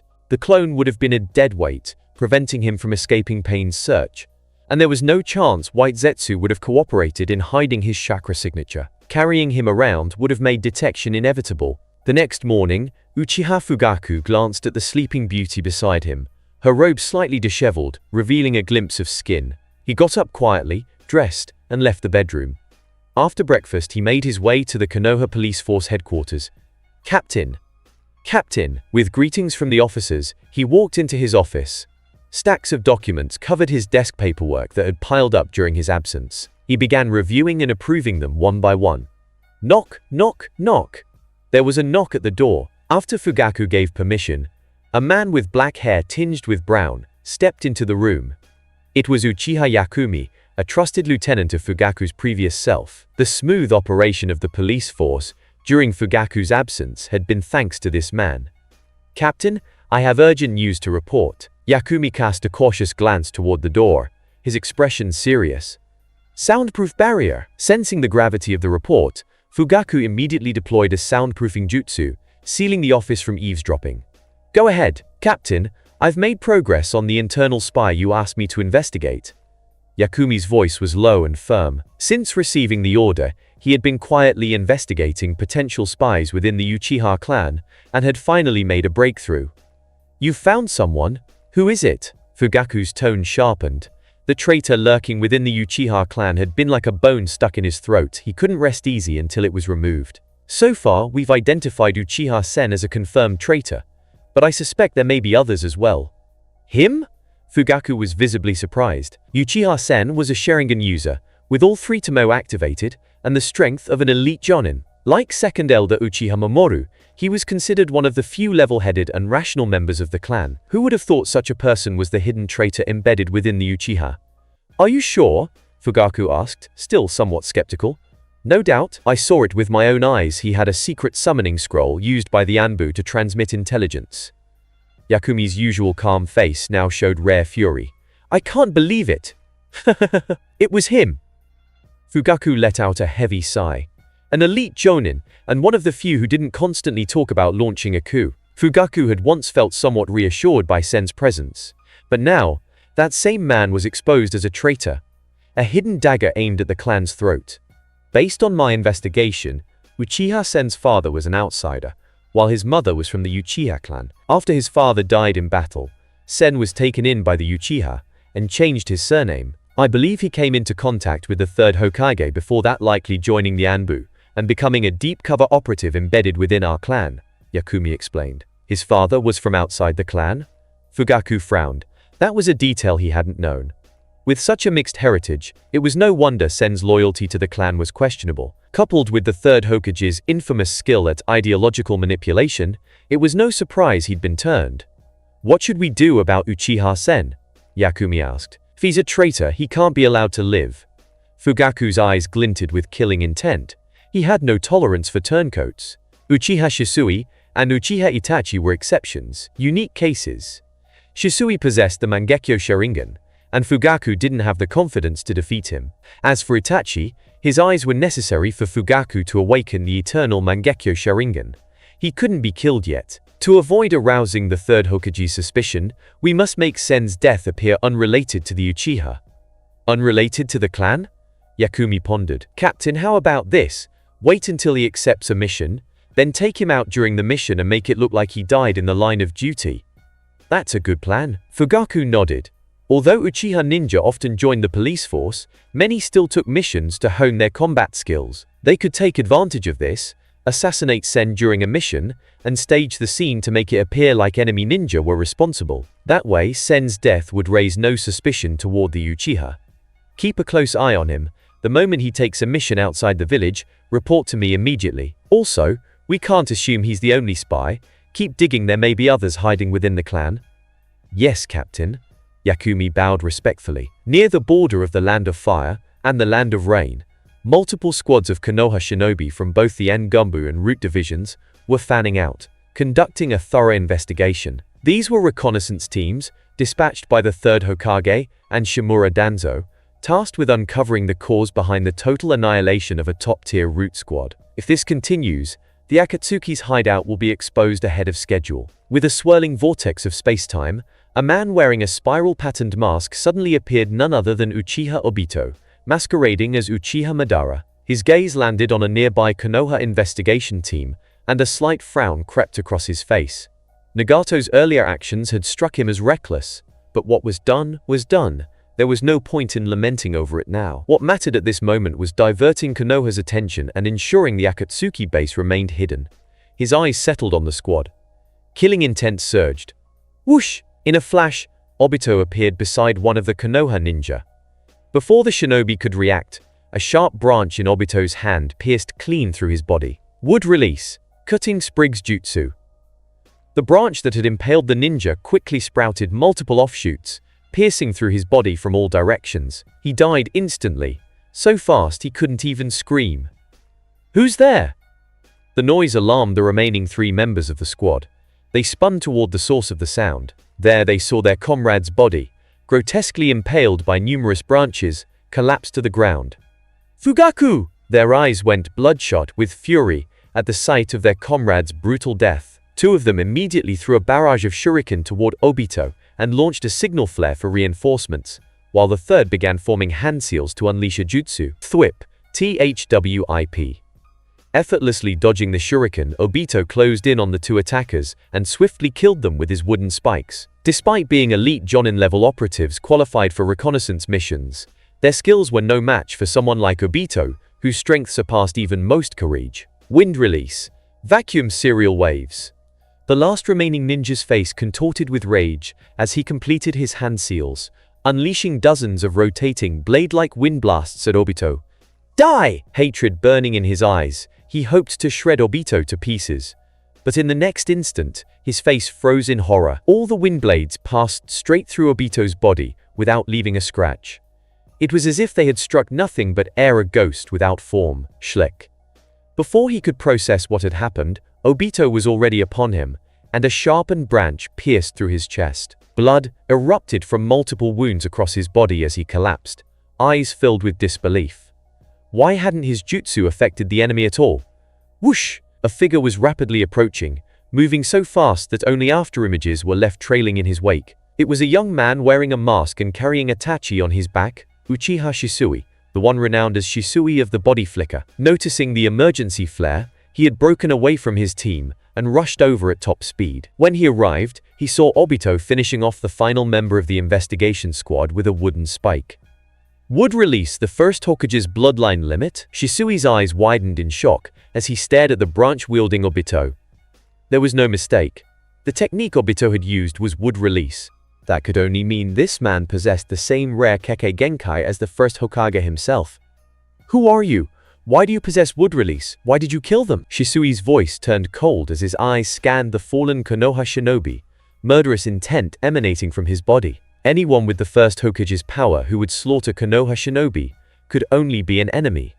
What speed? Obito was mildly surprised by Shisui's arrival. He had intentionally allowed the signal flare to be sent, aiming to lure more Konoha forces away. But he hadn't expected reinforcements to arrive this quickly. A cold smile formed behind his mask. So what if you know? You'll be dead soon anyway. Then I'll just have to take you down. Drawing his tachi, Shisui activated his body flicker technique. Whoosh! In an instant, he closed the distance and slashed at Obito's abdomen with his blade. What? The blade passed through Obito like it was slicing air. Not even a scratch. He had no physical form, just an illusion. Would release. Cutting Sprig's jutsu, a branch extended from Obito's hand, aiming straight for Shisui's heart. Just as it was about to strike, Shisui pushed his body flicker technique to its absolute limit, dodging sideways at the last possible moment. The sheer speed he displayed in that instant could rival even the fastest Kage. Rip! The branch grazed Shisui's waist, leaving a bloody gash as the two passed each other. Shisui turned back, glancing at the wound on his waist, then fixed a serious gaze on Obito. "Who are you really? What kind of jutsu was that? Among those who use the body flicker technique, only the 4th Raikage might be faster than you. I never expected Konoha to have someone like you." Obito turned as well, clearly intrigued by Shisui's performance. The speed Shisui displayed had surprised even him. "Someone like you should be eliminated early." Obito's killing intent flared again. "That's what I was about to say." Shisui's gaze sharpened, filled with equal killing intent. Koto Matsukami, his eyes transformed, revealing 4 bladed patterns, the activation of his Mangekyo Sharingan's ultimate genjutsu. "Mangekyo Sharingan!" Obito's face twisted in shock beneath his mask. This man was not only a fellow Uchiha, but also a Mangekyo wielder like himself. He immediately avoided eye contact to prevent being caught in the genjutsu. But it didn't help.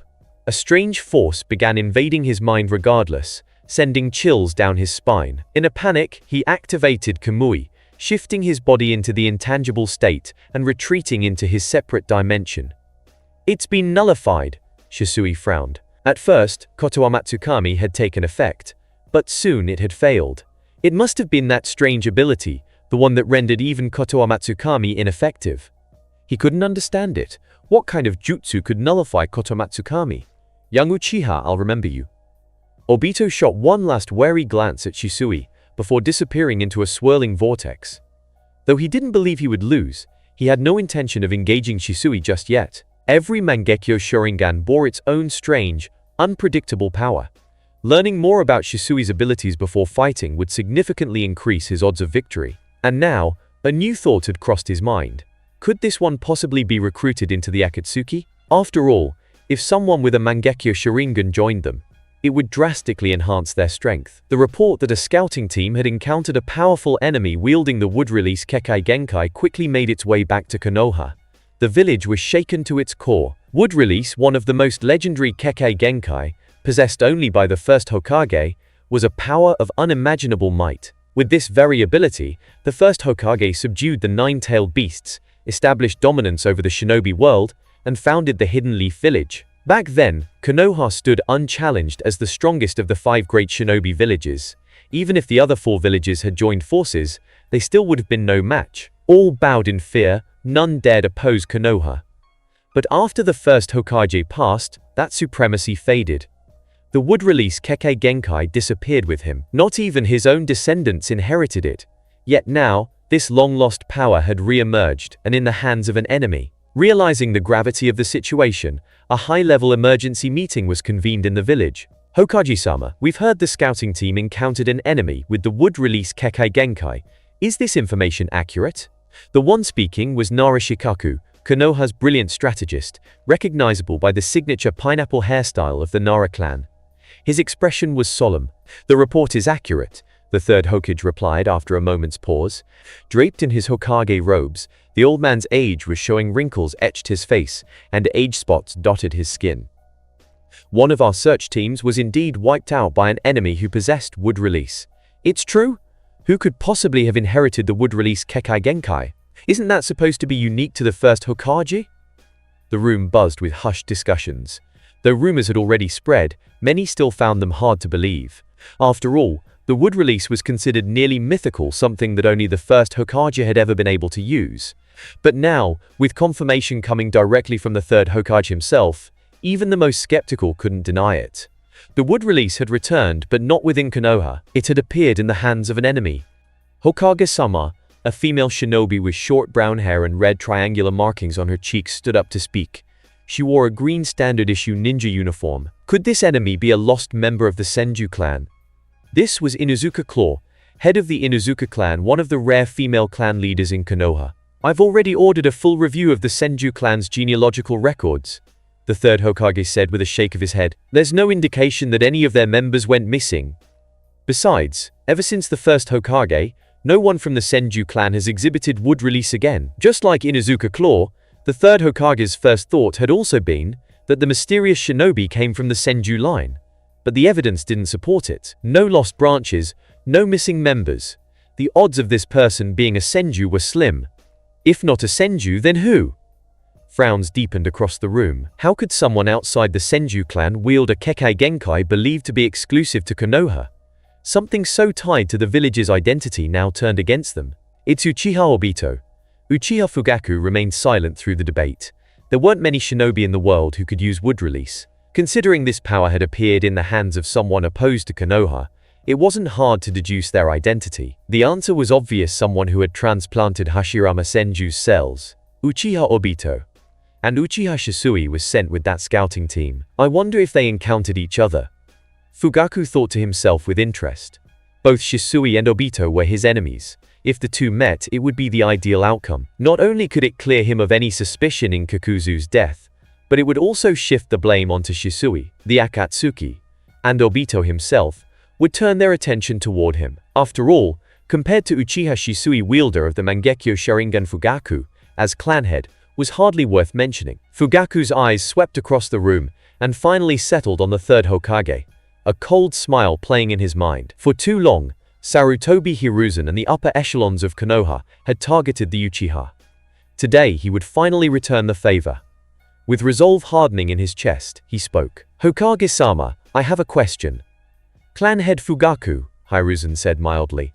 What is it you wish to ask? Though deeply prejudiced against the Uchiha, the third Hokage was a master of masks. Unlike Danzo, who wore his cruelty openly, Hiruzen wrapped his in benevolent pretense, pretending to treat all equally.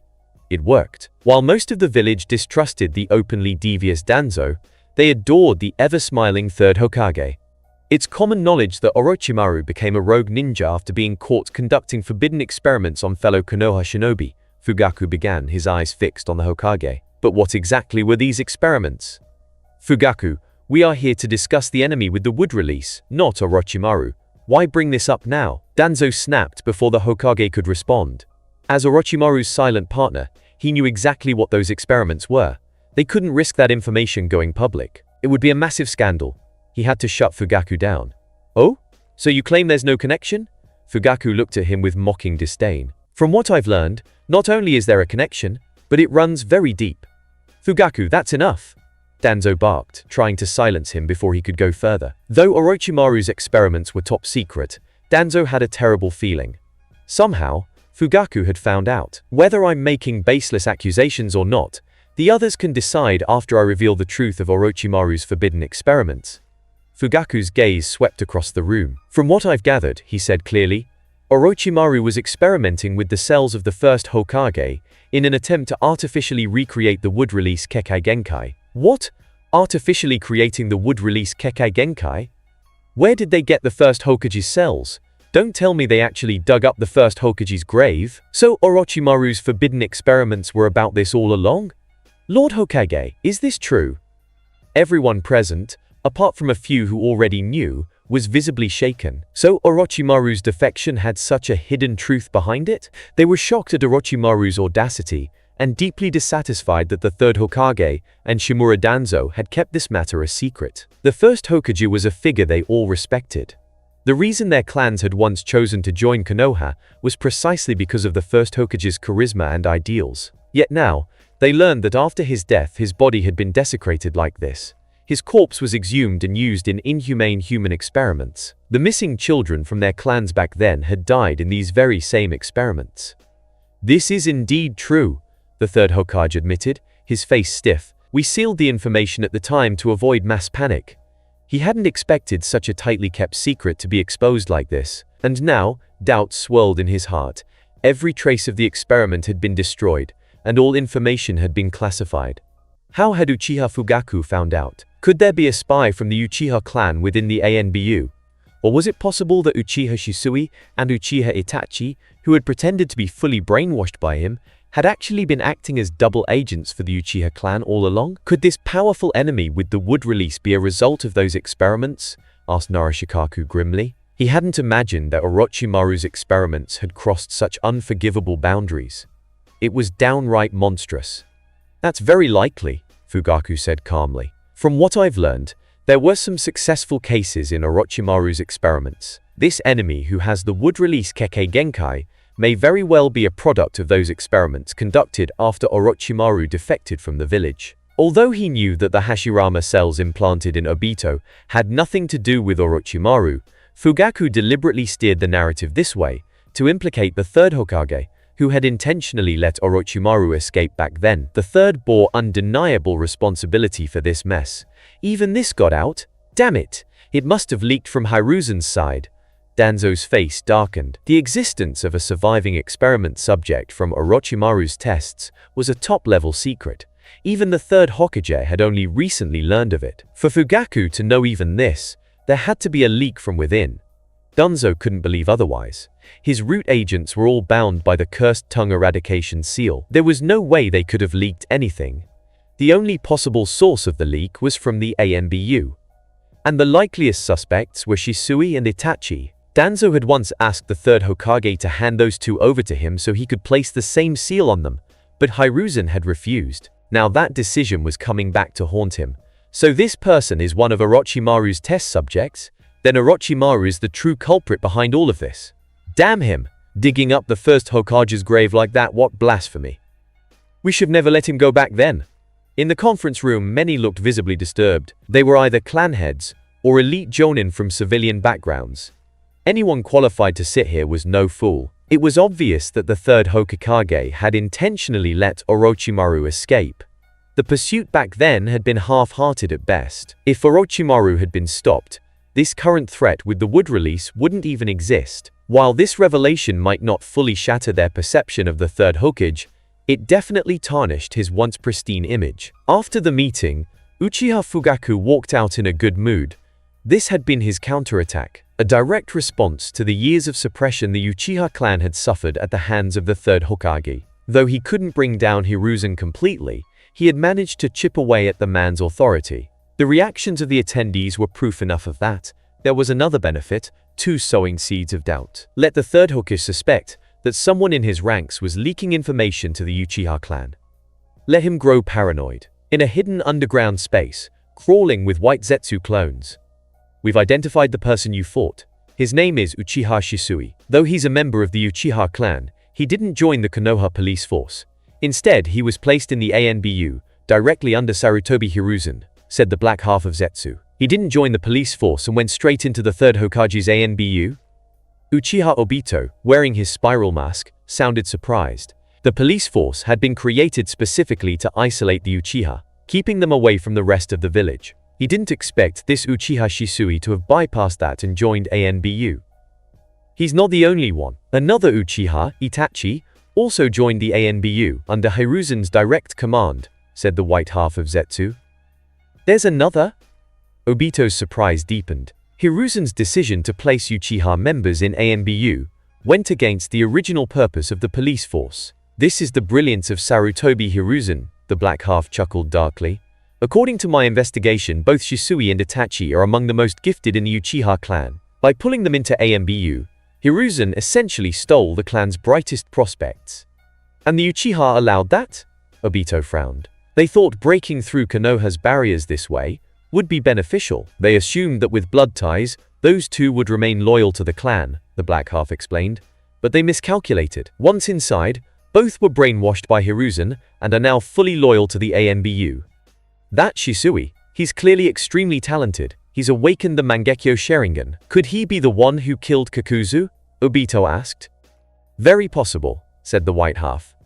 Not far from the location of Kakuzu's death, Nagato had run into a team of Konoha ANBU. Based on that, it's more likely Kakuzu was killed by Shisui, not Fugaku.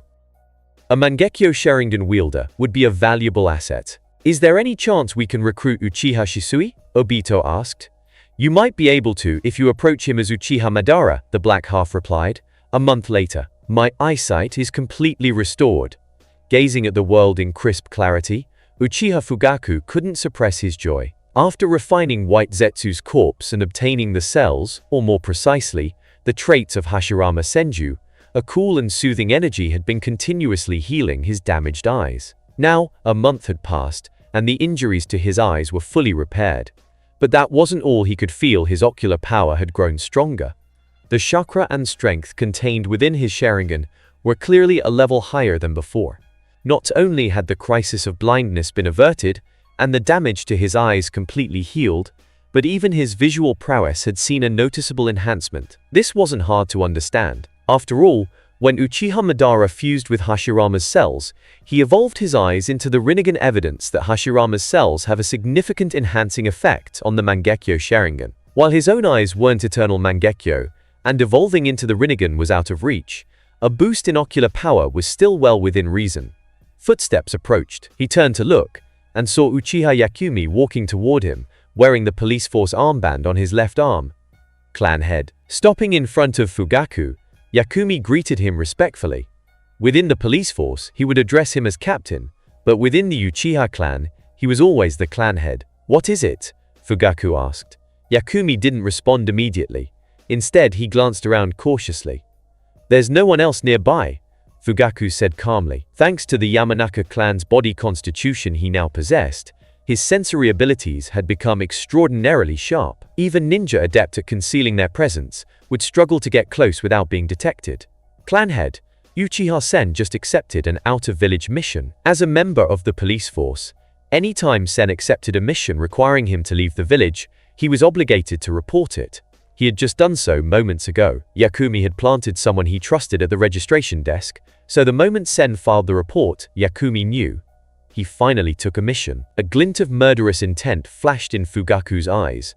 This hidden traitor lurking within the Uchiha clan had been a thorn in his side for far too long. Now, at last, he had a chance to eliminate him. "Clan head, please let me lead the team to take him out." Yakumi's killing intent surged. He loathed traitors, those who betrayed their own kin, and wanted nothing more than to tear them to pieces. But Fugaku shook his head. "Uchiha Sen has awakened the three-tomo Sharingan. He's an elite jonin, even more troublesome than most others at that level. He may be hiding even more power. Only if I personally handle this can we ensure success." Though he understood Yakumi's eagerness, Fugaku refused his request. This assassination must not fail. If it did, the third Hokage would be on high alert. Moreover, as a spy embedded within the Uchiha clan, Sen had likely been granted special benefits by the third, perhaps even powerful forbidden jutsu. Only someone with Kaja-level strength, someone like Fugaku himself, could handle this with absolute certainty. "I'll leave a shadow clone behind to maintain appearances and quietly slip out of the village. You'll cover for me. Whatever happens, don't let anyone know I'm gone." "Yes, sir," Yakumi replied with a respectful nod. After Yakumi departed, Fugaku prepared for his journey, but he hesitated. He might be gone for 2 or 3 days. Leaving behind only a shadow clone wasn't foolproof. Someone as close to him as Mikoto could easily spot the difference. After some thought, he made a decision.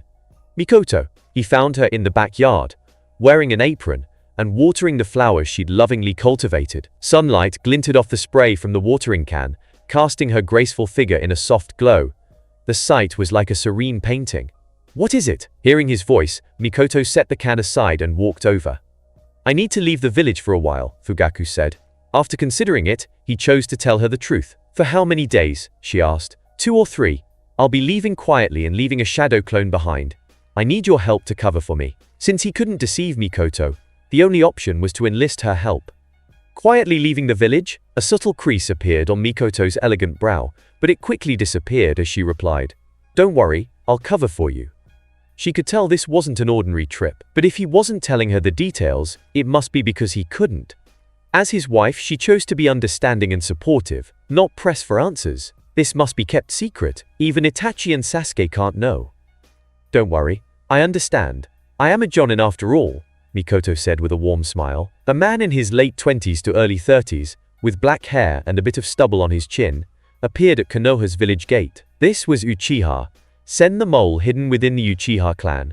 "Sen, heading out on a mission?" A member of the gate security team greeted him warmly. "Yeah, picked up a mission. I'll be gone for 2 or 3 days," Sen replied. The warmth from his comrades stirred a pang of guilt in his heart, but it quickly faded. He did feel sorry for those he worked alongside day in and day out, but this was a direct order from Lord Third Hokage. A shinobi should not be swayed by emotion. The mission must always come first. The third had tasked him with monitoring the Uchiha clan to protect the village from any threats they might pose. It was all for the sake of the village. "It's getting late, you'd better head out. When you're back, we'll grab a drink," said a fellow officer who was close to him. "Sounds good, I'll hold you to that," Sen replied with a sincere smile. He had returned to the Uchiha clan with his mother when he was 12, and had lived there for 16 years. In that time, he'd made countless friends bonds forged in life and death situations, and truly come to feel the warmth of the Uchiha family. Sometimes he couldn't help but wonder, what if he hadn't been a spy? But that was a fantasy that never could have been. Even before he'd returned with his mother, he had already accepted a mission from the third Hokage to infiltrate the Uchiha clan as an informant. Whoosh! Exiting the gates of the Hidden Leaf village, Uchiha Sen vanished into the surrounding forest.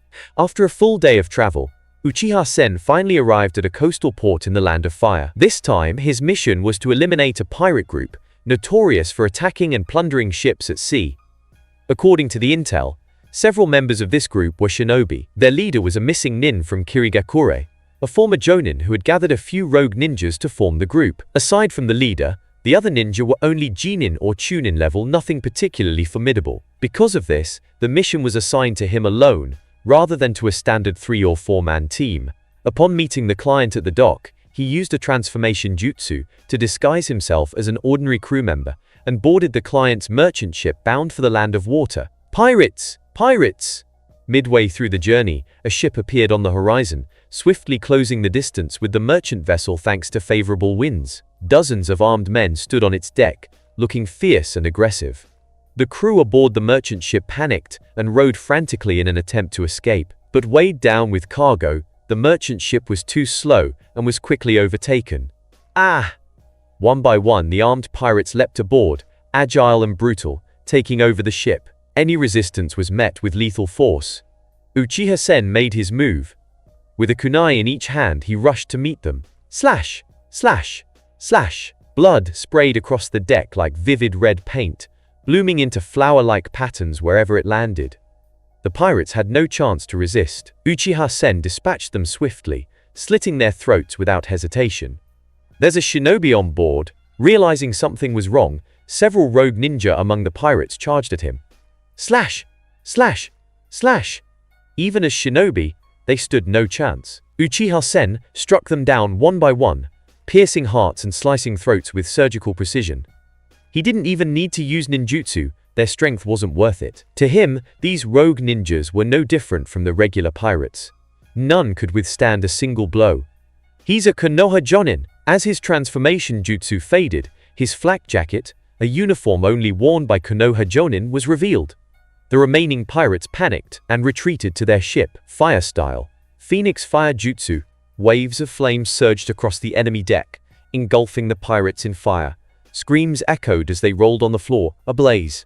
The flames spread, igniting the deck itself. Suddenly, a man leapt from the sea and landed on the pirate ship's deck. He wore a forehead protector marked with the symbol of Kirigakure, but a deep scratch across it declared his status as a missing nin. This was their leader, the only one among them with Jonin-level strength. As soon as he appeared, he began weaving hand seals. Water style. Water Dragon Bullet. Water surged onto the deck, extinguishing the flames, then coalesced into a massive water dragon that roared toward Uchiha Senator. You finally showed yourself. A cold gleam flashed in Uchiha Sen's eyes. He had been holding back, masking his full strength to bait this man into revealing himself. Now that the target had taken the bait, there was no need for restraint. Fire style. Great Dragon Fire Jutsu.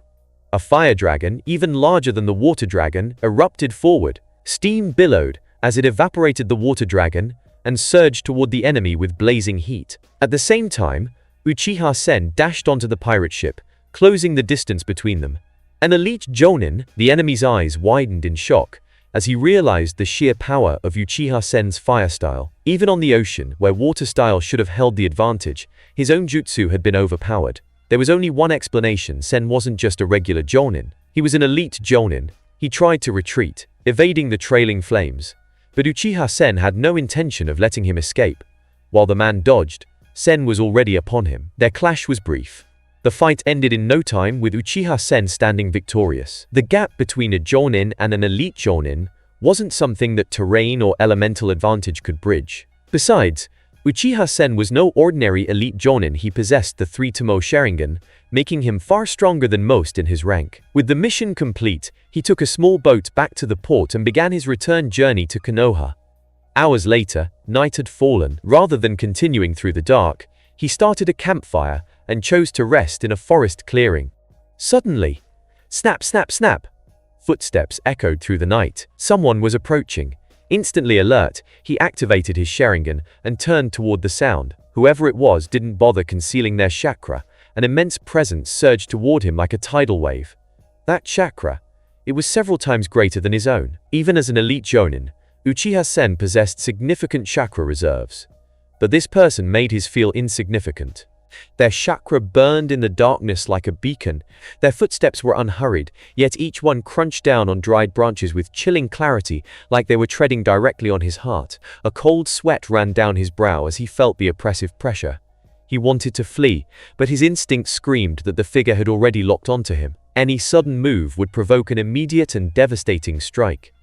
As the figure drew closer, Uchiha Sen used his Sharingan to get a clearer look and gasped in shock. Clan head? It was none other than Uchiha Fugaku. His entire worldview cracked in an instant. After spending 16 years undercover within the Uchiha clan, Uchiha Sen had long held the belief that Fugaku was unworthy of his position, too bland, too weak, to match the legacy of the legendary Uchiha name. He had thought Fugaku was just an elite Jonin, hardly fitting of the clan's grandeur. But now, he knew he had been gravely mistaken. This immense chakra, this overwhelming presence, it wasn't something an elite Jonin could possess. This was Kage level. Dread crept into his heart. Trying to steady himself, he forced a calm expression and asked, "Clanhead, what are you doing here? 16 years.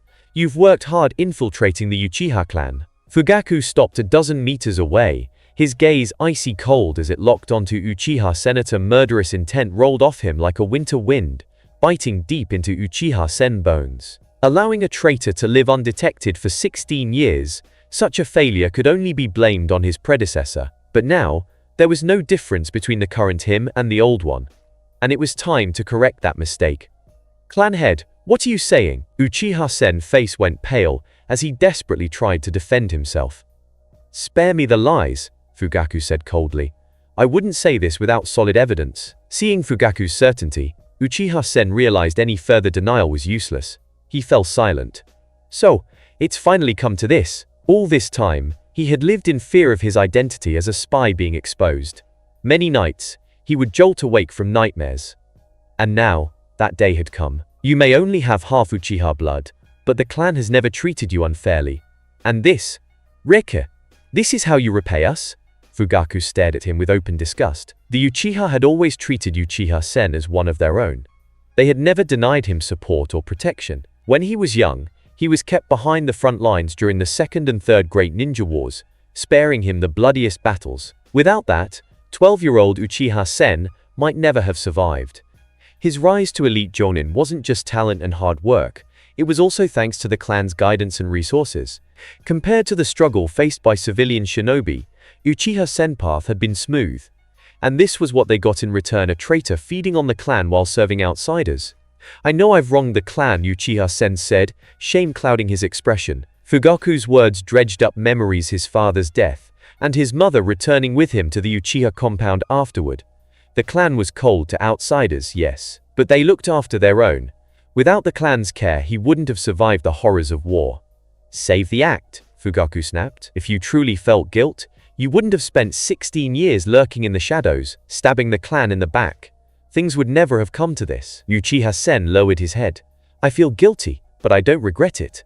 He looked up, eyes firm. "Konoha needs peace. Everything I've done, I did for that peace. The Uchiha clan can't bring peace to Konoha. Only the third Hokage can. Only the will of fire can lead the village to true peace." "The will of fire?" Fugaku let out a cold, mocking laugh. "Another one, brainwashed by the third Hokage." Hiruzen really was something. His words had a power that wormed into people's hearts. Even Fugaku had to admit that. Just a few speeches, and even enemies fell under his spell. It had worked on Shisui. It had worked on Itachi. And now, it had worked on Uchiha Senator. The third Hokage is nothing more than a two-faced politician. He doesn't embody the will of fire, he's the one killing it. He'll never bring peace to this village.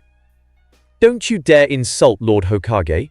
Uchiha Sen exploded in fury, eyes blazing as he stared down Fugaku. "Insult? I'm just stating facts. Do you have any idea what your so-called Hokage has done behind the scenes all these years?" Fugaku's tone was full of disdain. He manipulated public opinion to drive White Fang to suicide.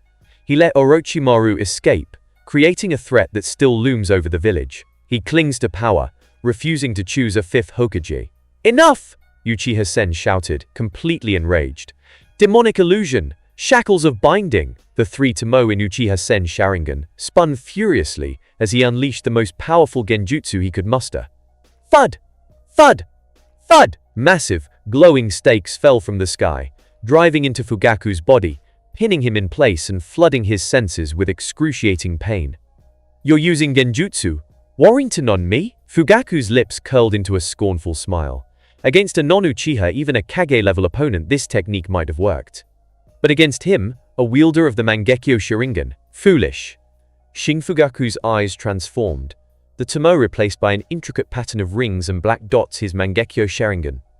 A terrifying aura radiated from his gaze, and the metal stakes that bound him snapped apart one by one. In an instant, the illusion was broken, and Fugaku stood free once more, but he didn't stop there. He pulled Uchiha Sen into the illusion of his right eye, a world of true genjutsu. "Yee, you've awakened the Mangekyo Sharingan," Uchiha Sen gasped, staring in disbelief at the unfamiliar, evolved pattern in Fugaku's eyes. He had spent 16 years embedded in the clan. Of course, he knew what the Mangekyo was, a power far beyond ordinary Sharingan, said to rival even the first Hokages would release in might. Since Madara's time, no one in the clan had awakened it. And now, that power had appeared again within Fugaku, a man Uchiha Sen had always thought weak and unworthy of leadership. "As an Uchiha, I'm sure you've longed to awaken the Mangekyo Sharingan yourself. Well, let me satisfy your curiosity." Fugaku's voice was deathly cold. "With these eyes, I will execute you. Fire style. Great Dragon Fire Technique."